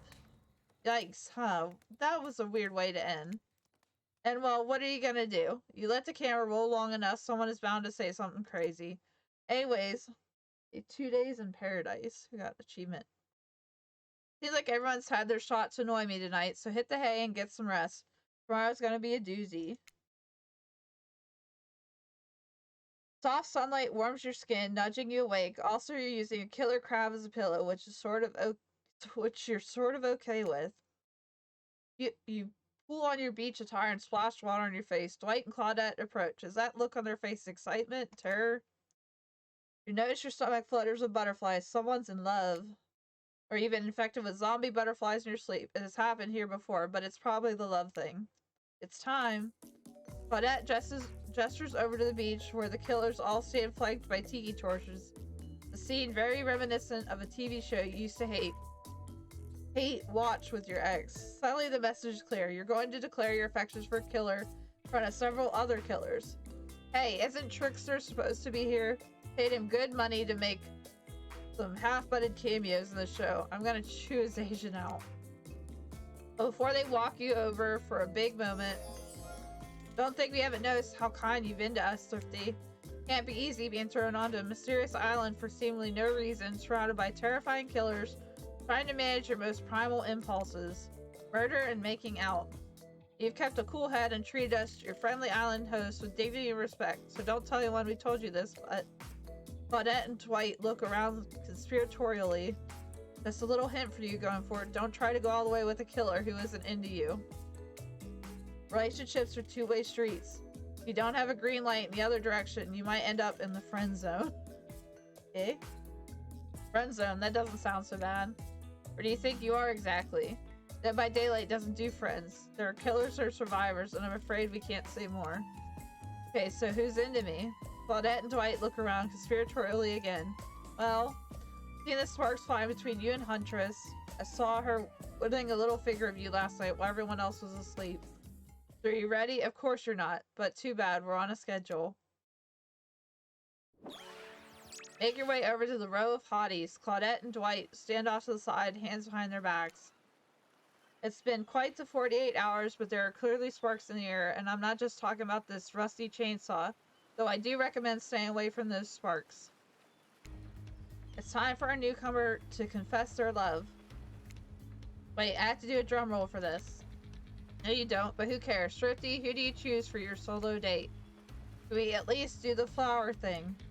Wait, I thought we agreed to keep that between us. No, not that flower thing. The thing where the suitor gets a flower as a symbol of the contestant's love and affection. Oh, right, I suppose. But no roses. They're such a cliche at this point. Well, that's good, because I tried to pick a rose, but I got an ouchie, so I settled for these. Ooh. Beautiful. Done good, Dwight. This is a lovely bouquet. I hope Dwight saves some of these for Claudette. They're a thing, right? You're getting that vibe too? Just me. Sorry. Got other things to think about right now. Thrifty, who do you select to receive these flowers and spend the day with you today? I'm gonna pick Huntress. Turn to Huntress. She's never looked more appealing. Kaftan dress ruffles behind her in the light morning breeze. Seagull lands on her shoulder like she's a beachy cartoon princess. She snaps the seagull's neck and stuffs it somewhere under her flowery dress. Probably to save for lunch. Sighs. She can't help but hunt. Huntress, I choose you. Let's spend the day together and see if we think a future is possible for our love. Me? Really? Huntress throws her hands up in the air like a bear and gallops towards you. At first you think she might swipe at you with her gigantic hands and knock the life out of you. Instead, she scoops you up into a hug and takes her place at your side. And she just stuck her tongue out at all the other killers. Sometimes the immature move is the right one. It's sure to be a fun day. We'll just be here not getting to really participate, even though survivors matter too, while you go off and have a grand old time. Yep, just Claudette and I hanging out. No one competed for our love, wondering what we did in a past life to end up embroiled in this unrelenting misery. But go, have a blast. Huntress eagerly leads you to the yacht to begin your romantic day together. You have to admit, warm, salty air on your skin and the sound of crashing waves. This is a pretty perfect morning, just you and Huntress. Hey, cuties. Ocean's here too. Did you know that I'm teeming with flesh-eating bacteria and dead bodies? That pesky ocean, always killing the vibe. You turn to Huntress. You sure you're okay here on the ocean? I know you don't like to be out in the open. Something about being here with you makes me feel safe. You both sit down at a beautifully set table on the deck of the boat. Wide spread of mouth-watering breakfast goodies are arranged in front of you. Can we get you anything? You look a bit green. I get extremely seasick. And Trickster replaced all the island's Dramamine with party drugs, so... Wait, how did they get here? Weren't they just on the beach consoling the rejected killers? There are more than 2 of them? You motion one of them over. We'll both take a screwdriver, hold the orange juice. Of course. Hey, can you play this particular song for us, set the mood? You hand Dwight a piece of paper with a song title written on it. Sure, though I doubt Trapper has it in his vinyl collection. Soon, the haunting melody of an old Russian lullaby streams through the yacht's expensive stereo system. Sounds a lot like something Huntress may vibe with. Very clever of you to request it. Boat rocks as though the rhythm of the song, the eerie, melancholy mood is really quite romantic. Breakfast has never been this intimate. Reach out to touch Huntress's hand when suddenly a loud bellow scares you. Knock your freshly poured flute of straight vodka onto the pristine deck. It's Trapper. He's screaming at us from the beach. Look how tiny he looks from all the way over there. Oh, from all the way out here. Huntress squishes his head between her fingers like a child and giggles. Darn you both. The chairs you're sitting on are worth more than your lives. Get back here. He's not wrong. Hey, Claudette, take us out further. Aye, aye, Captain. Can she drive a boat? Guess we'll find out. Alone again. Nothing but the caw of a seagull and the ominous shadow creature lurking beneath the waves. I have something for you. For me? Huntress reveals a package wrapped in a bloodied apron. You clap your hands like a kid on their birthday. Her playful attitude is rubbing off on you. Just a little something, a gift. It didn't cost me anything because I made it myself. Oh my, is it something shiny? No, silly. Shiny things aren't made. They're stolen, duh. This is handcrafted. I saw you admiring my mask and figured. Here you go. Oh wow, she made us our own mask. It's perfect. You put it on, it fits your face like a face glove. You gaze at Huntress through the eyes of the mask. A swell of emotion surges through you. 1 has become 2. Rabbits be multiplying, even in mask form. Gosh. Let's go back to my place. She downs her screwdriver. Oh my. The tension is palpable as you enter the cabin. You could cut it with a hatchet. Give me a break. It's day 3 of Killer Jokes. A narrator only has so much mojo. Huntress sits you down at the cluttered table in the kitchen. You notice the blood stains that have crept into every nook and cranny of the wooden planks. What poor creature died on this table? Did they suffer? Ocean, what do you care if they suffered? Get back in the ocean, Ocean. Stop backseat omniscient narrating. Stay here, don't move a muscle or I'll hear it. I can hear any mammal's tendons creak as they stretch. It's a gift and a curse. I'll be right back. Ah, alone in the cabin. What to do, what to do. Tidy up or freak out. I don't think we should tidy up. We'd probably make her mad. I guess freak out? I don't know. These aren't very good choices. What do you think, chat? Tidy up or freak out?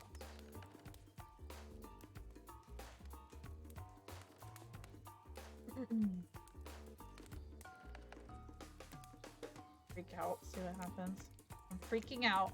Tell someone who cares. Hey, fine, you call my bluff. I literally have to listen to you and your problems or else the darn ocean will have a conniption. What's the deal? Am I ready for this? Is it smart to go intimate with a known cannibal? She kills on command. Doesn't even clean the blood off her apron. You mean her Seraphan? Shh, she's coming back. Wow, rude. What's that in her strong yet delicate hand?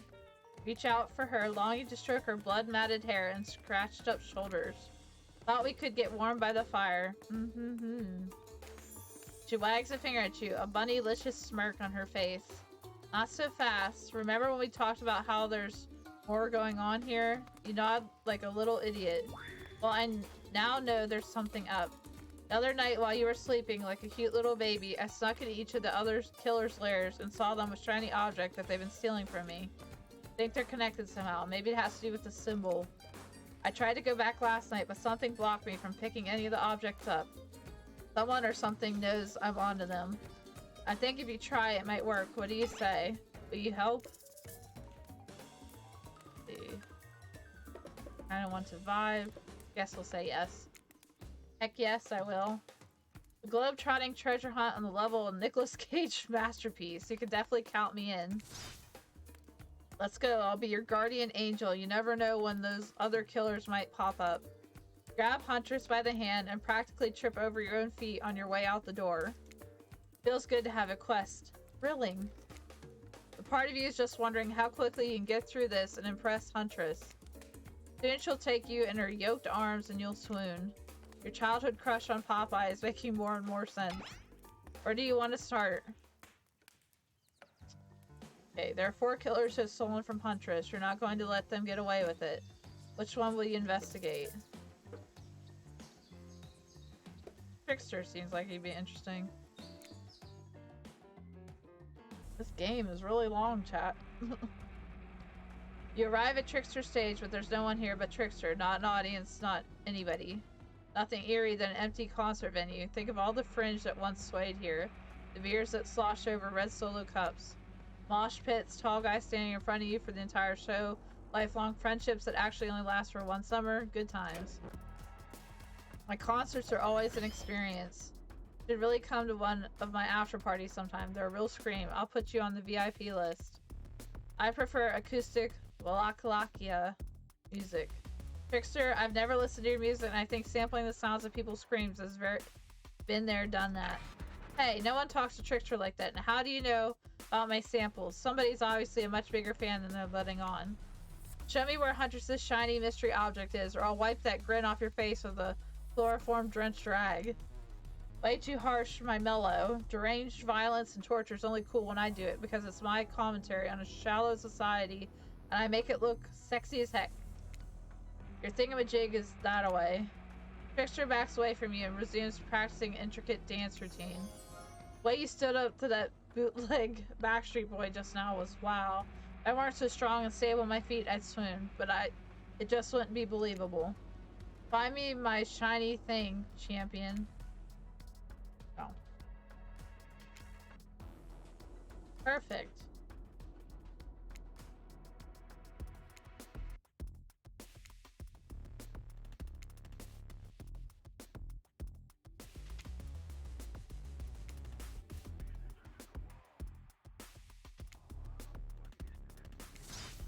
Did it. Your ability to find the unfindable is quite uncanny. A natural hunter, I must say. You think I might be able to find your heart? I would hope so. It's very important to locate and remove all the internal organs of your prey as soon as you fell them so their meat doesn't spoil. Found a coin. Ooh, what's this? You found a gold coin. There are 4 killers who have stolen from Huntress. You're not going to let them get away with it. You can avoid going to Trickster stage a second time, which is good because the whole mood there is just off. Which one will you investigate?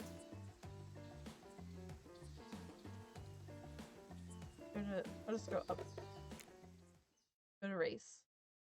When you arrive at race oddball hangout zone, you immediately understand why they call it the cosmic dump, they being obvious. It's as if there are items, elements from all over the universe and space. Also, it's a darn mess. But it's undoubtedly a special place. The very air you breathe makes you feel that you're part of something much, much larger. I'm going to go hunt us some lunch while you find the object. You'll know it when you see it because it's extremely shiny. How long have you been standing there? Are we ever really there? I don't have time for your existential crisis today, Rafe. Huntress and I are totally gonna get it on soon, I think. I hope. Look, I need to find a special object you have hidden here. You stole it from Huntress, and she knows it. So you're trying to figure this whole thing out too, huh? Come check this out. Bit of a subject change, but sure, it's Wraith we're dealing with after all.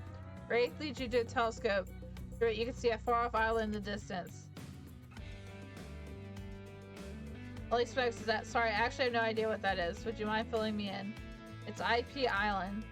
All the coolest killers from intellectual properties that were legally obliged not to mention by name hang out and party with Hollywood celebs, Silicon Valley moguls. That's not even all. Zoom in over there. If that Ghostface? I said not to name them. Oh geez, now I'm gonna have to clear the rights. You have no idea how much my lawyer charges by the hour. I'm sorry, it just kind of popped up. I'm telling you, something crazy is going on here. I'll have you know, I wasn't trying to steal anything from Huntress. I was just looking for answers, but also occasionally losing said answers. Yep, that's right. The thing you're looking for, I can't actually find, so good luck, I guess. Oh, good. A minigame. Haven't seen one of these before in the past 10 seconds. Got it. Again.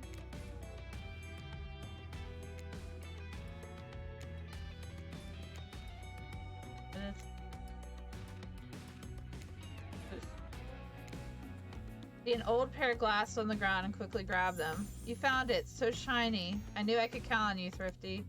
Not saying something because I literally never learned to count via any traditional system of numbers.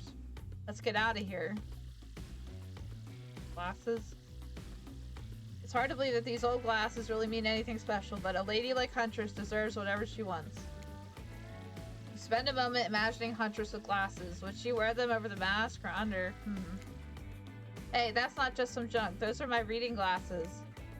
I just subscribed to highlights. Okay. There are 4 killers who have stolen from Huntress. You're not going to let them get away with it. There we go. Alright. Avoid going to Tricksters. Go to Spirit's Lighthouse. This place is spooky as heck. Wasn't the beach sunny and beautiful just a moment ago? So you're telling me that your precious shiny thing is up there? Pretty great, right? Finally a good chance to activate these quads. You don't get legs like this from standing still. You already know I love a good workout. Running, jumping, climbing, roughhousing. Gulp. Get that darn shiny thing before your measurable melts your brain and it runs down out of your ears already. Yeah, I called it out. It's obvious, everyone. Just own it. So shall we? Inside the lighthouse, it's so dark that you can barely see the step in front of you, but that's okay, because you got 100 stairs to practice getting the hang of this in the dark. However, something about this gloomy place is really wearing you out and messing with your otherwise happy aura. You can practically feel your mood going down, down, down as you climb up, up, up, higher into the lighthouse, before you finally arrive at the top. Spirit, you're looking pretty pleased with yourself. Yeah, I'm getting the hang of this whole being dead thing. Did you totally get saddened the closer you got to the top of the tower? That was me, baby. Gotta share the wealth, and by wealth I mean unending despair. You're probably here for one of your precious shiny things that I've stolen. Good luck finding it. I'll be over here reading if you need me. Let's find this shiny thing. Anything to brighten the mood in here. Don't miss the treasure. It's the treasure hunt, not a treasure miss. Here we go. Ready. Minutes. I missed that time. Oops. Minutes. That counts. Oof. Oof. You win some, you lose some. You lose some, you steal some. Quick, grab the thing and let's go. Oh, it's a shark keychain. It's a bottle opener. Shiny thing get. You found a bottle opener, really. This is a fancy item, whatever. You're a real team player. Hey. No. Stop. Spirit doesn't even look up from her book. I think you'll be fine if you just peace out. How much longer is this, chat? This is like dragging on now. Ugh. Alright. Last place. Trapper's Cave. There are 2 ways to get to Trapper's Cave. Do the whole, you know, trap-based killer character theme. Got going. And you can rest assured that either one or both of these pathways is filled with traps. Turn to Huntress for advice, but she only giggles and shrugs her shoulders. You're on your own, it seems. Through the forest or underground tunnel. Let's do the tunnel. Underground, huh? Sounds secretive. No one can stop you if they can't see you. That said, no one can rescue you if they can't hear you scream. Nobody will need to waste time burying you if you're already underground when you die. But you're not gonna die, are you? Surely a dim-lit tunnel like this must be rife with traps. However, you manage to make your way along, distinctly uncaught by any traps, rusty, bare, or otherwise. I got this. You're doing great.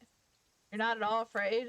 To me, nah. I gotta say, this is up there among the nicest damp and seemingly abandoned tunnels I've ever wandered through. Look, it even has lights. Inspired by Huntress's bravery, you dig deep inside yourself and summon courage of your own. Which is good, because you're going to need it if you're going to head through that very murdery-looking passageway ahead. Enter into a humid, shadowy cave. Dripping water echoes all around you. Definitely not cozy like the cabin you left behind. You wonder, how deep does that pool of shiny water go? Let's get this over with. When your eyes adjust to the darkness, you see Trapper. He leans against the wall of the cave like a detective in an old film noir. I knew you'd come. Trapper, get out of our way or I'll skewer you and serve you for lunch. You're wasting your time. You'll never find what you're looking for. Unless what you're looking for is a minigame. What? A minigame? How unexpected. How playful. How about you play it right now? Find Huntress's lost shiny thing. Healed on eyes. You're on the hunt now.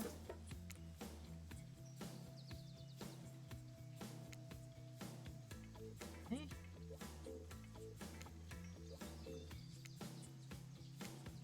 Got it.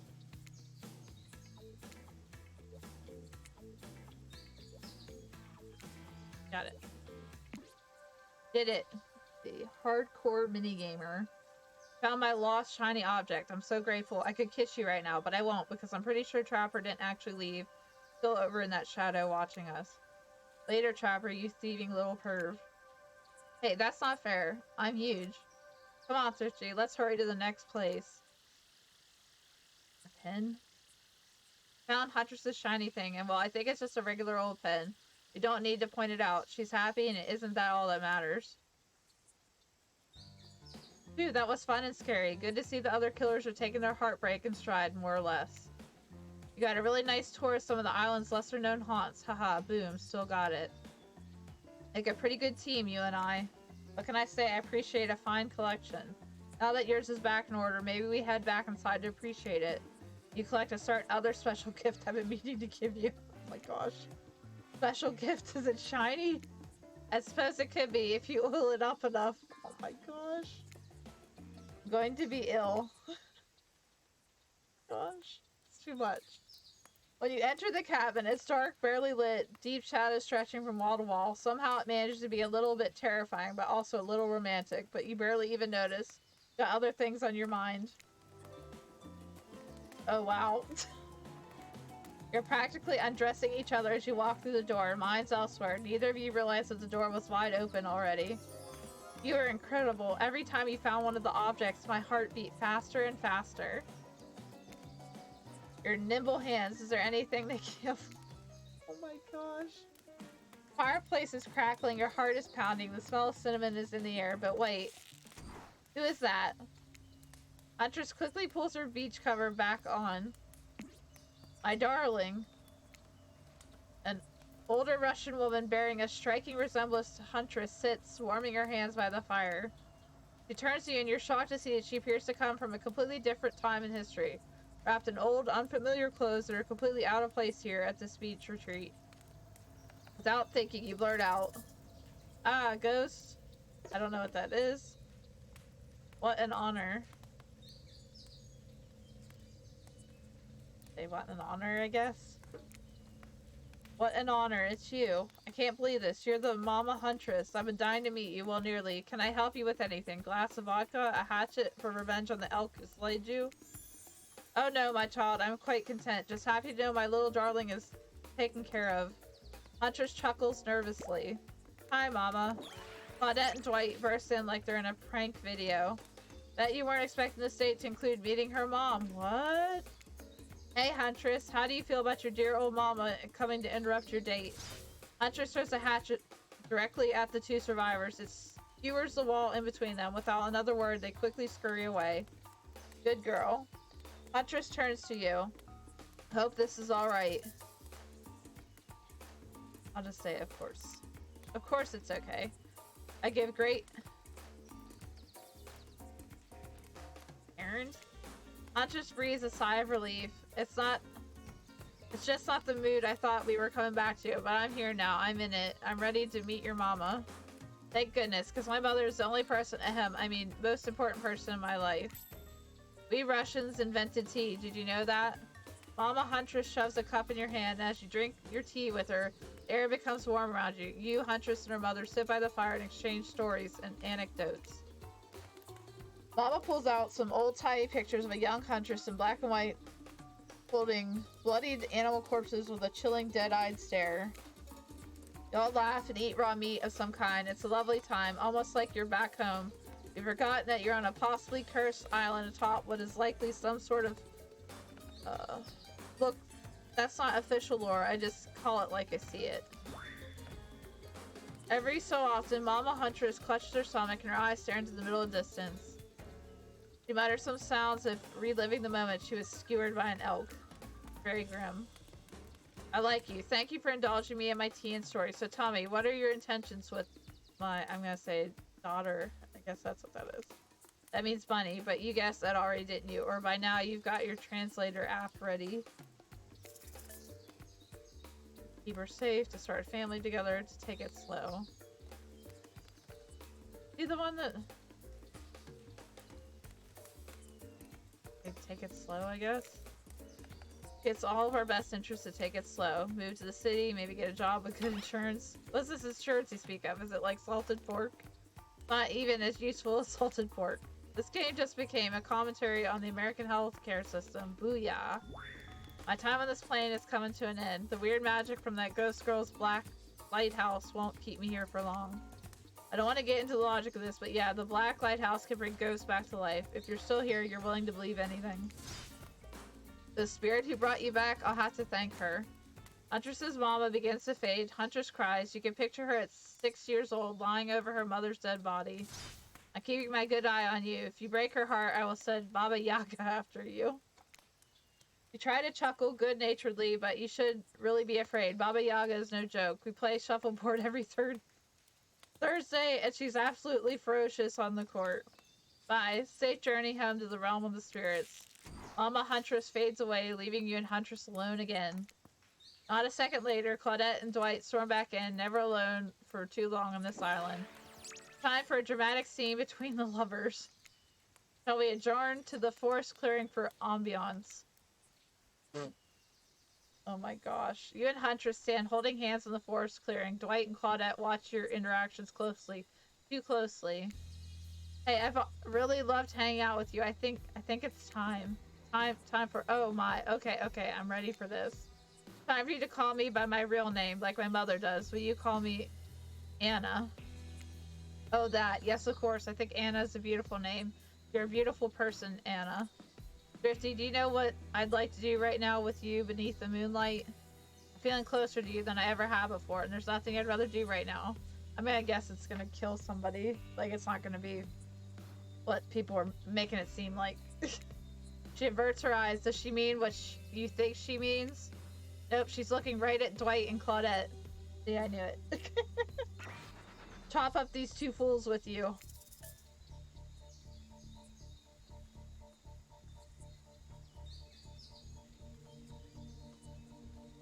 I think we're gonna have to agree, because if not, she's gonna come after us.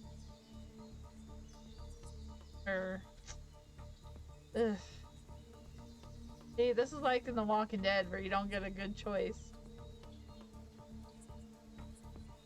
Ay.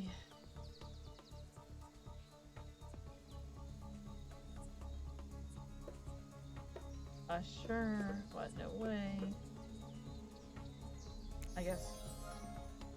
A hatchet is as sharp as my love for you. Let's get bloody. It's a gruesome scene as you and the hunters go to town on these innocent survivors who just wanted to help you guys out. We were being forced to help. Can't hear you, hun, on account of the congealing blood in your mouth. Once you make quite a mess of the survivors, you and Huntress look at each other with manic eyes. Shall we return to the cabin?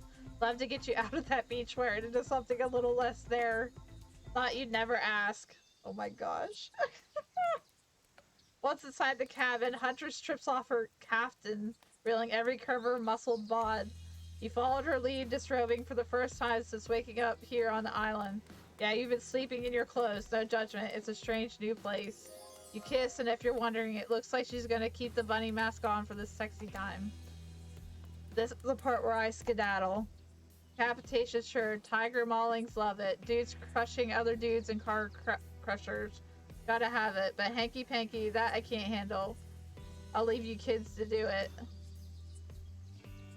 One more. Who is this? Oof.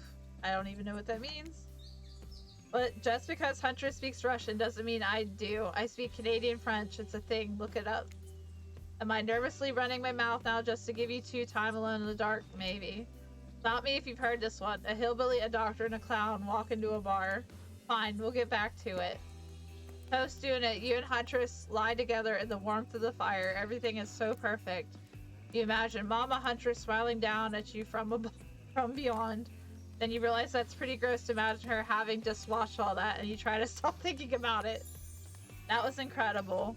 You're telling me. The door to the cabin creaks open. You cover yourself with a blanket. Oh gosh. A severed arm claws its way through the doorway, leaving a trail of blood in its wake. No, we've walked right into a scene from a horror film. As soon as people have sex, they die. Not when I'm around. Huntress procures a hatchet from out of nowhere. Was that in bed with you guys? The wriggling torsos of Dwight and Claudette followed their chopped up limbs. Slowly, the pieces of their bodies start to put themselves back together. No way. What the heck? Indeed, my friend. You thought this island would let us die permanently? Haven't you ever played Dead by Daylight? Come on, we have to get to the final scene. I mean, decision. Claudette and Dwight lead you and Huntress back to the empty beach. Both bask in the glory of being freshly... let's say that. That sounds terrible, doesn't it? Like some sort of laundry detergent. Freshly laid. Actually, maybe that's good. I'll get my agent to start circulating that. The island is strangely quiet. No sarcastic remarks disguising a broken young woman from Spirit. No strange wide-eyed stare from the socially awkward Wraith. No threats of imminent violence from Trapper. Even Claudette and Dwight are tight-lipped. They seem almost zombified. Last day, you beautiful piece of meat. You've done so well. We're almost at the finish line. You didn't think I brought you all this way without a plan, did you? What kind of sinister body of salt water do you think I am? Bush of dark energy surrounds you and disappears as quickly as it came. The island noises begin to return. Birds chirp in their trees. Grass rustles in the light breeze. And oh look, the other killers are all here at the fire pit. Watch the finale ceremony. Can't wait any longer. The pomp and circumstance is agonizing. You're telling me. Stick to the script, Claudette. Okay, so Huntress, how do you feel about the newcomer? Everything your murderous little heart has ever longed for. Huntress stares you down for an agonizing moment. She steps towards you. Hey, so I think there's definitely something between us. Hold up, something? Hold up, something. Yeah, something great. Animal magnetism. My legs are the trap, and you're the little snowshoe rabbit running through the underbrush. But it isn't quite soulmate status. It's not. You must have felt it, or maybe you were too distracted feeling other things, but I'm sorry. What I felt, no matter how spectacular, wasn't love. I see. But this doesn't have to be the end. I'd love to tie you up in my basement and see where this all goes as friends. I think we're gonna say no. That's a nice offer, but I think I'm just going to try and see other people, so that's gonna be a no. Thanks for me. Too late. Huntress is already tying you up. The rope is harsh against your neck. Floor cold on your bare feet. That's right, like all killers on this island, Huntress has some latent magic that allows her to break all rules of time and space in order to serve dramatic effect. Just trust me on this one. Mushroom tea? You take the tea, too confused to do anything else. As you sip it, the world goes dark around you. Oh no. You'll never truly know Huntress's love. While not her shared among peers, view each other as equals love. Instead, you get the kind of love she had for all those child-sized skeletons in her basement. I'm sure she'll take better care of you, though. Like 34% sure. And so, friends forever achievement. So, my precious killers lived happily ever after, as they should, learning to love themselves first and foremost.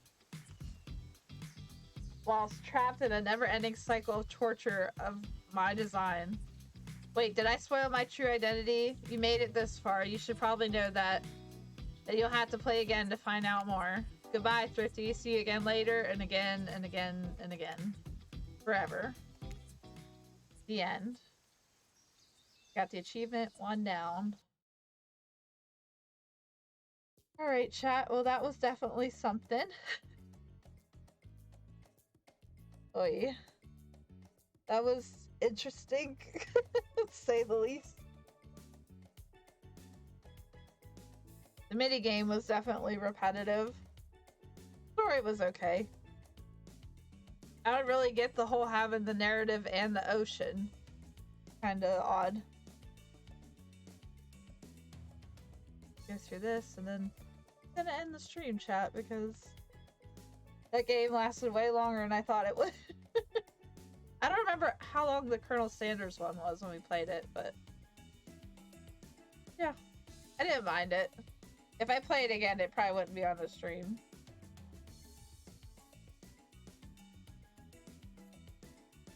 Unless you guys liked it, then I could play it again on stream, but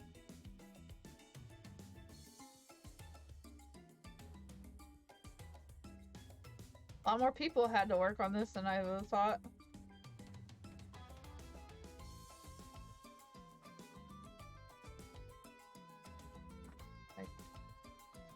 Nope, can't fast forward. I want to make sure there isn't anything after.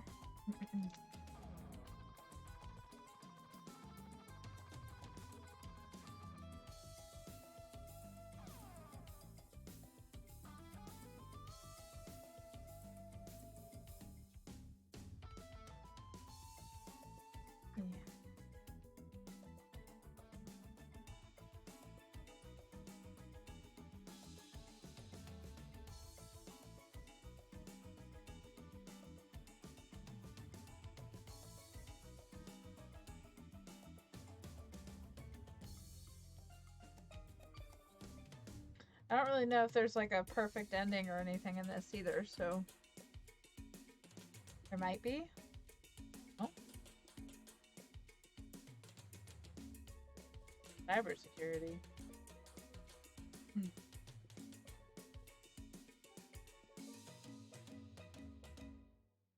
Nice. Music.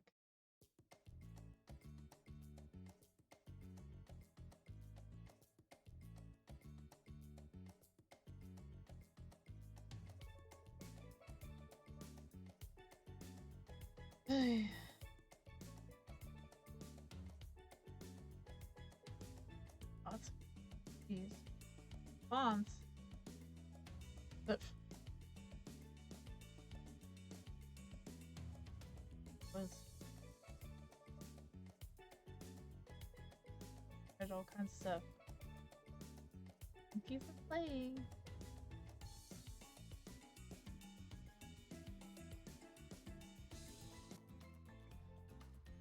Oh, good chat. What'd you think? Alright, chat. Well, I thank everybody for tuning into the stream today. It was definitely different. I hope everybody has a great rest of their day. I'll be back tomorrow about the same time. I hope everybody has a great evening, and I will see you tomorrow. Have a great one, everybody. Thanks for being here. Thanks again, pal, for the raid, and thanks everybody else who was hanging out. Thank you to the new follower, and have a great day, everybody. Thanks for being here. Bye.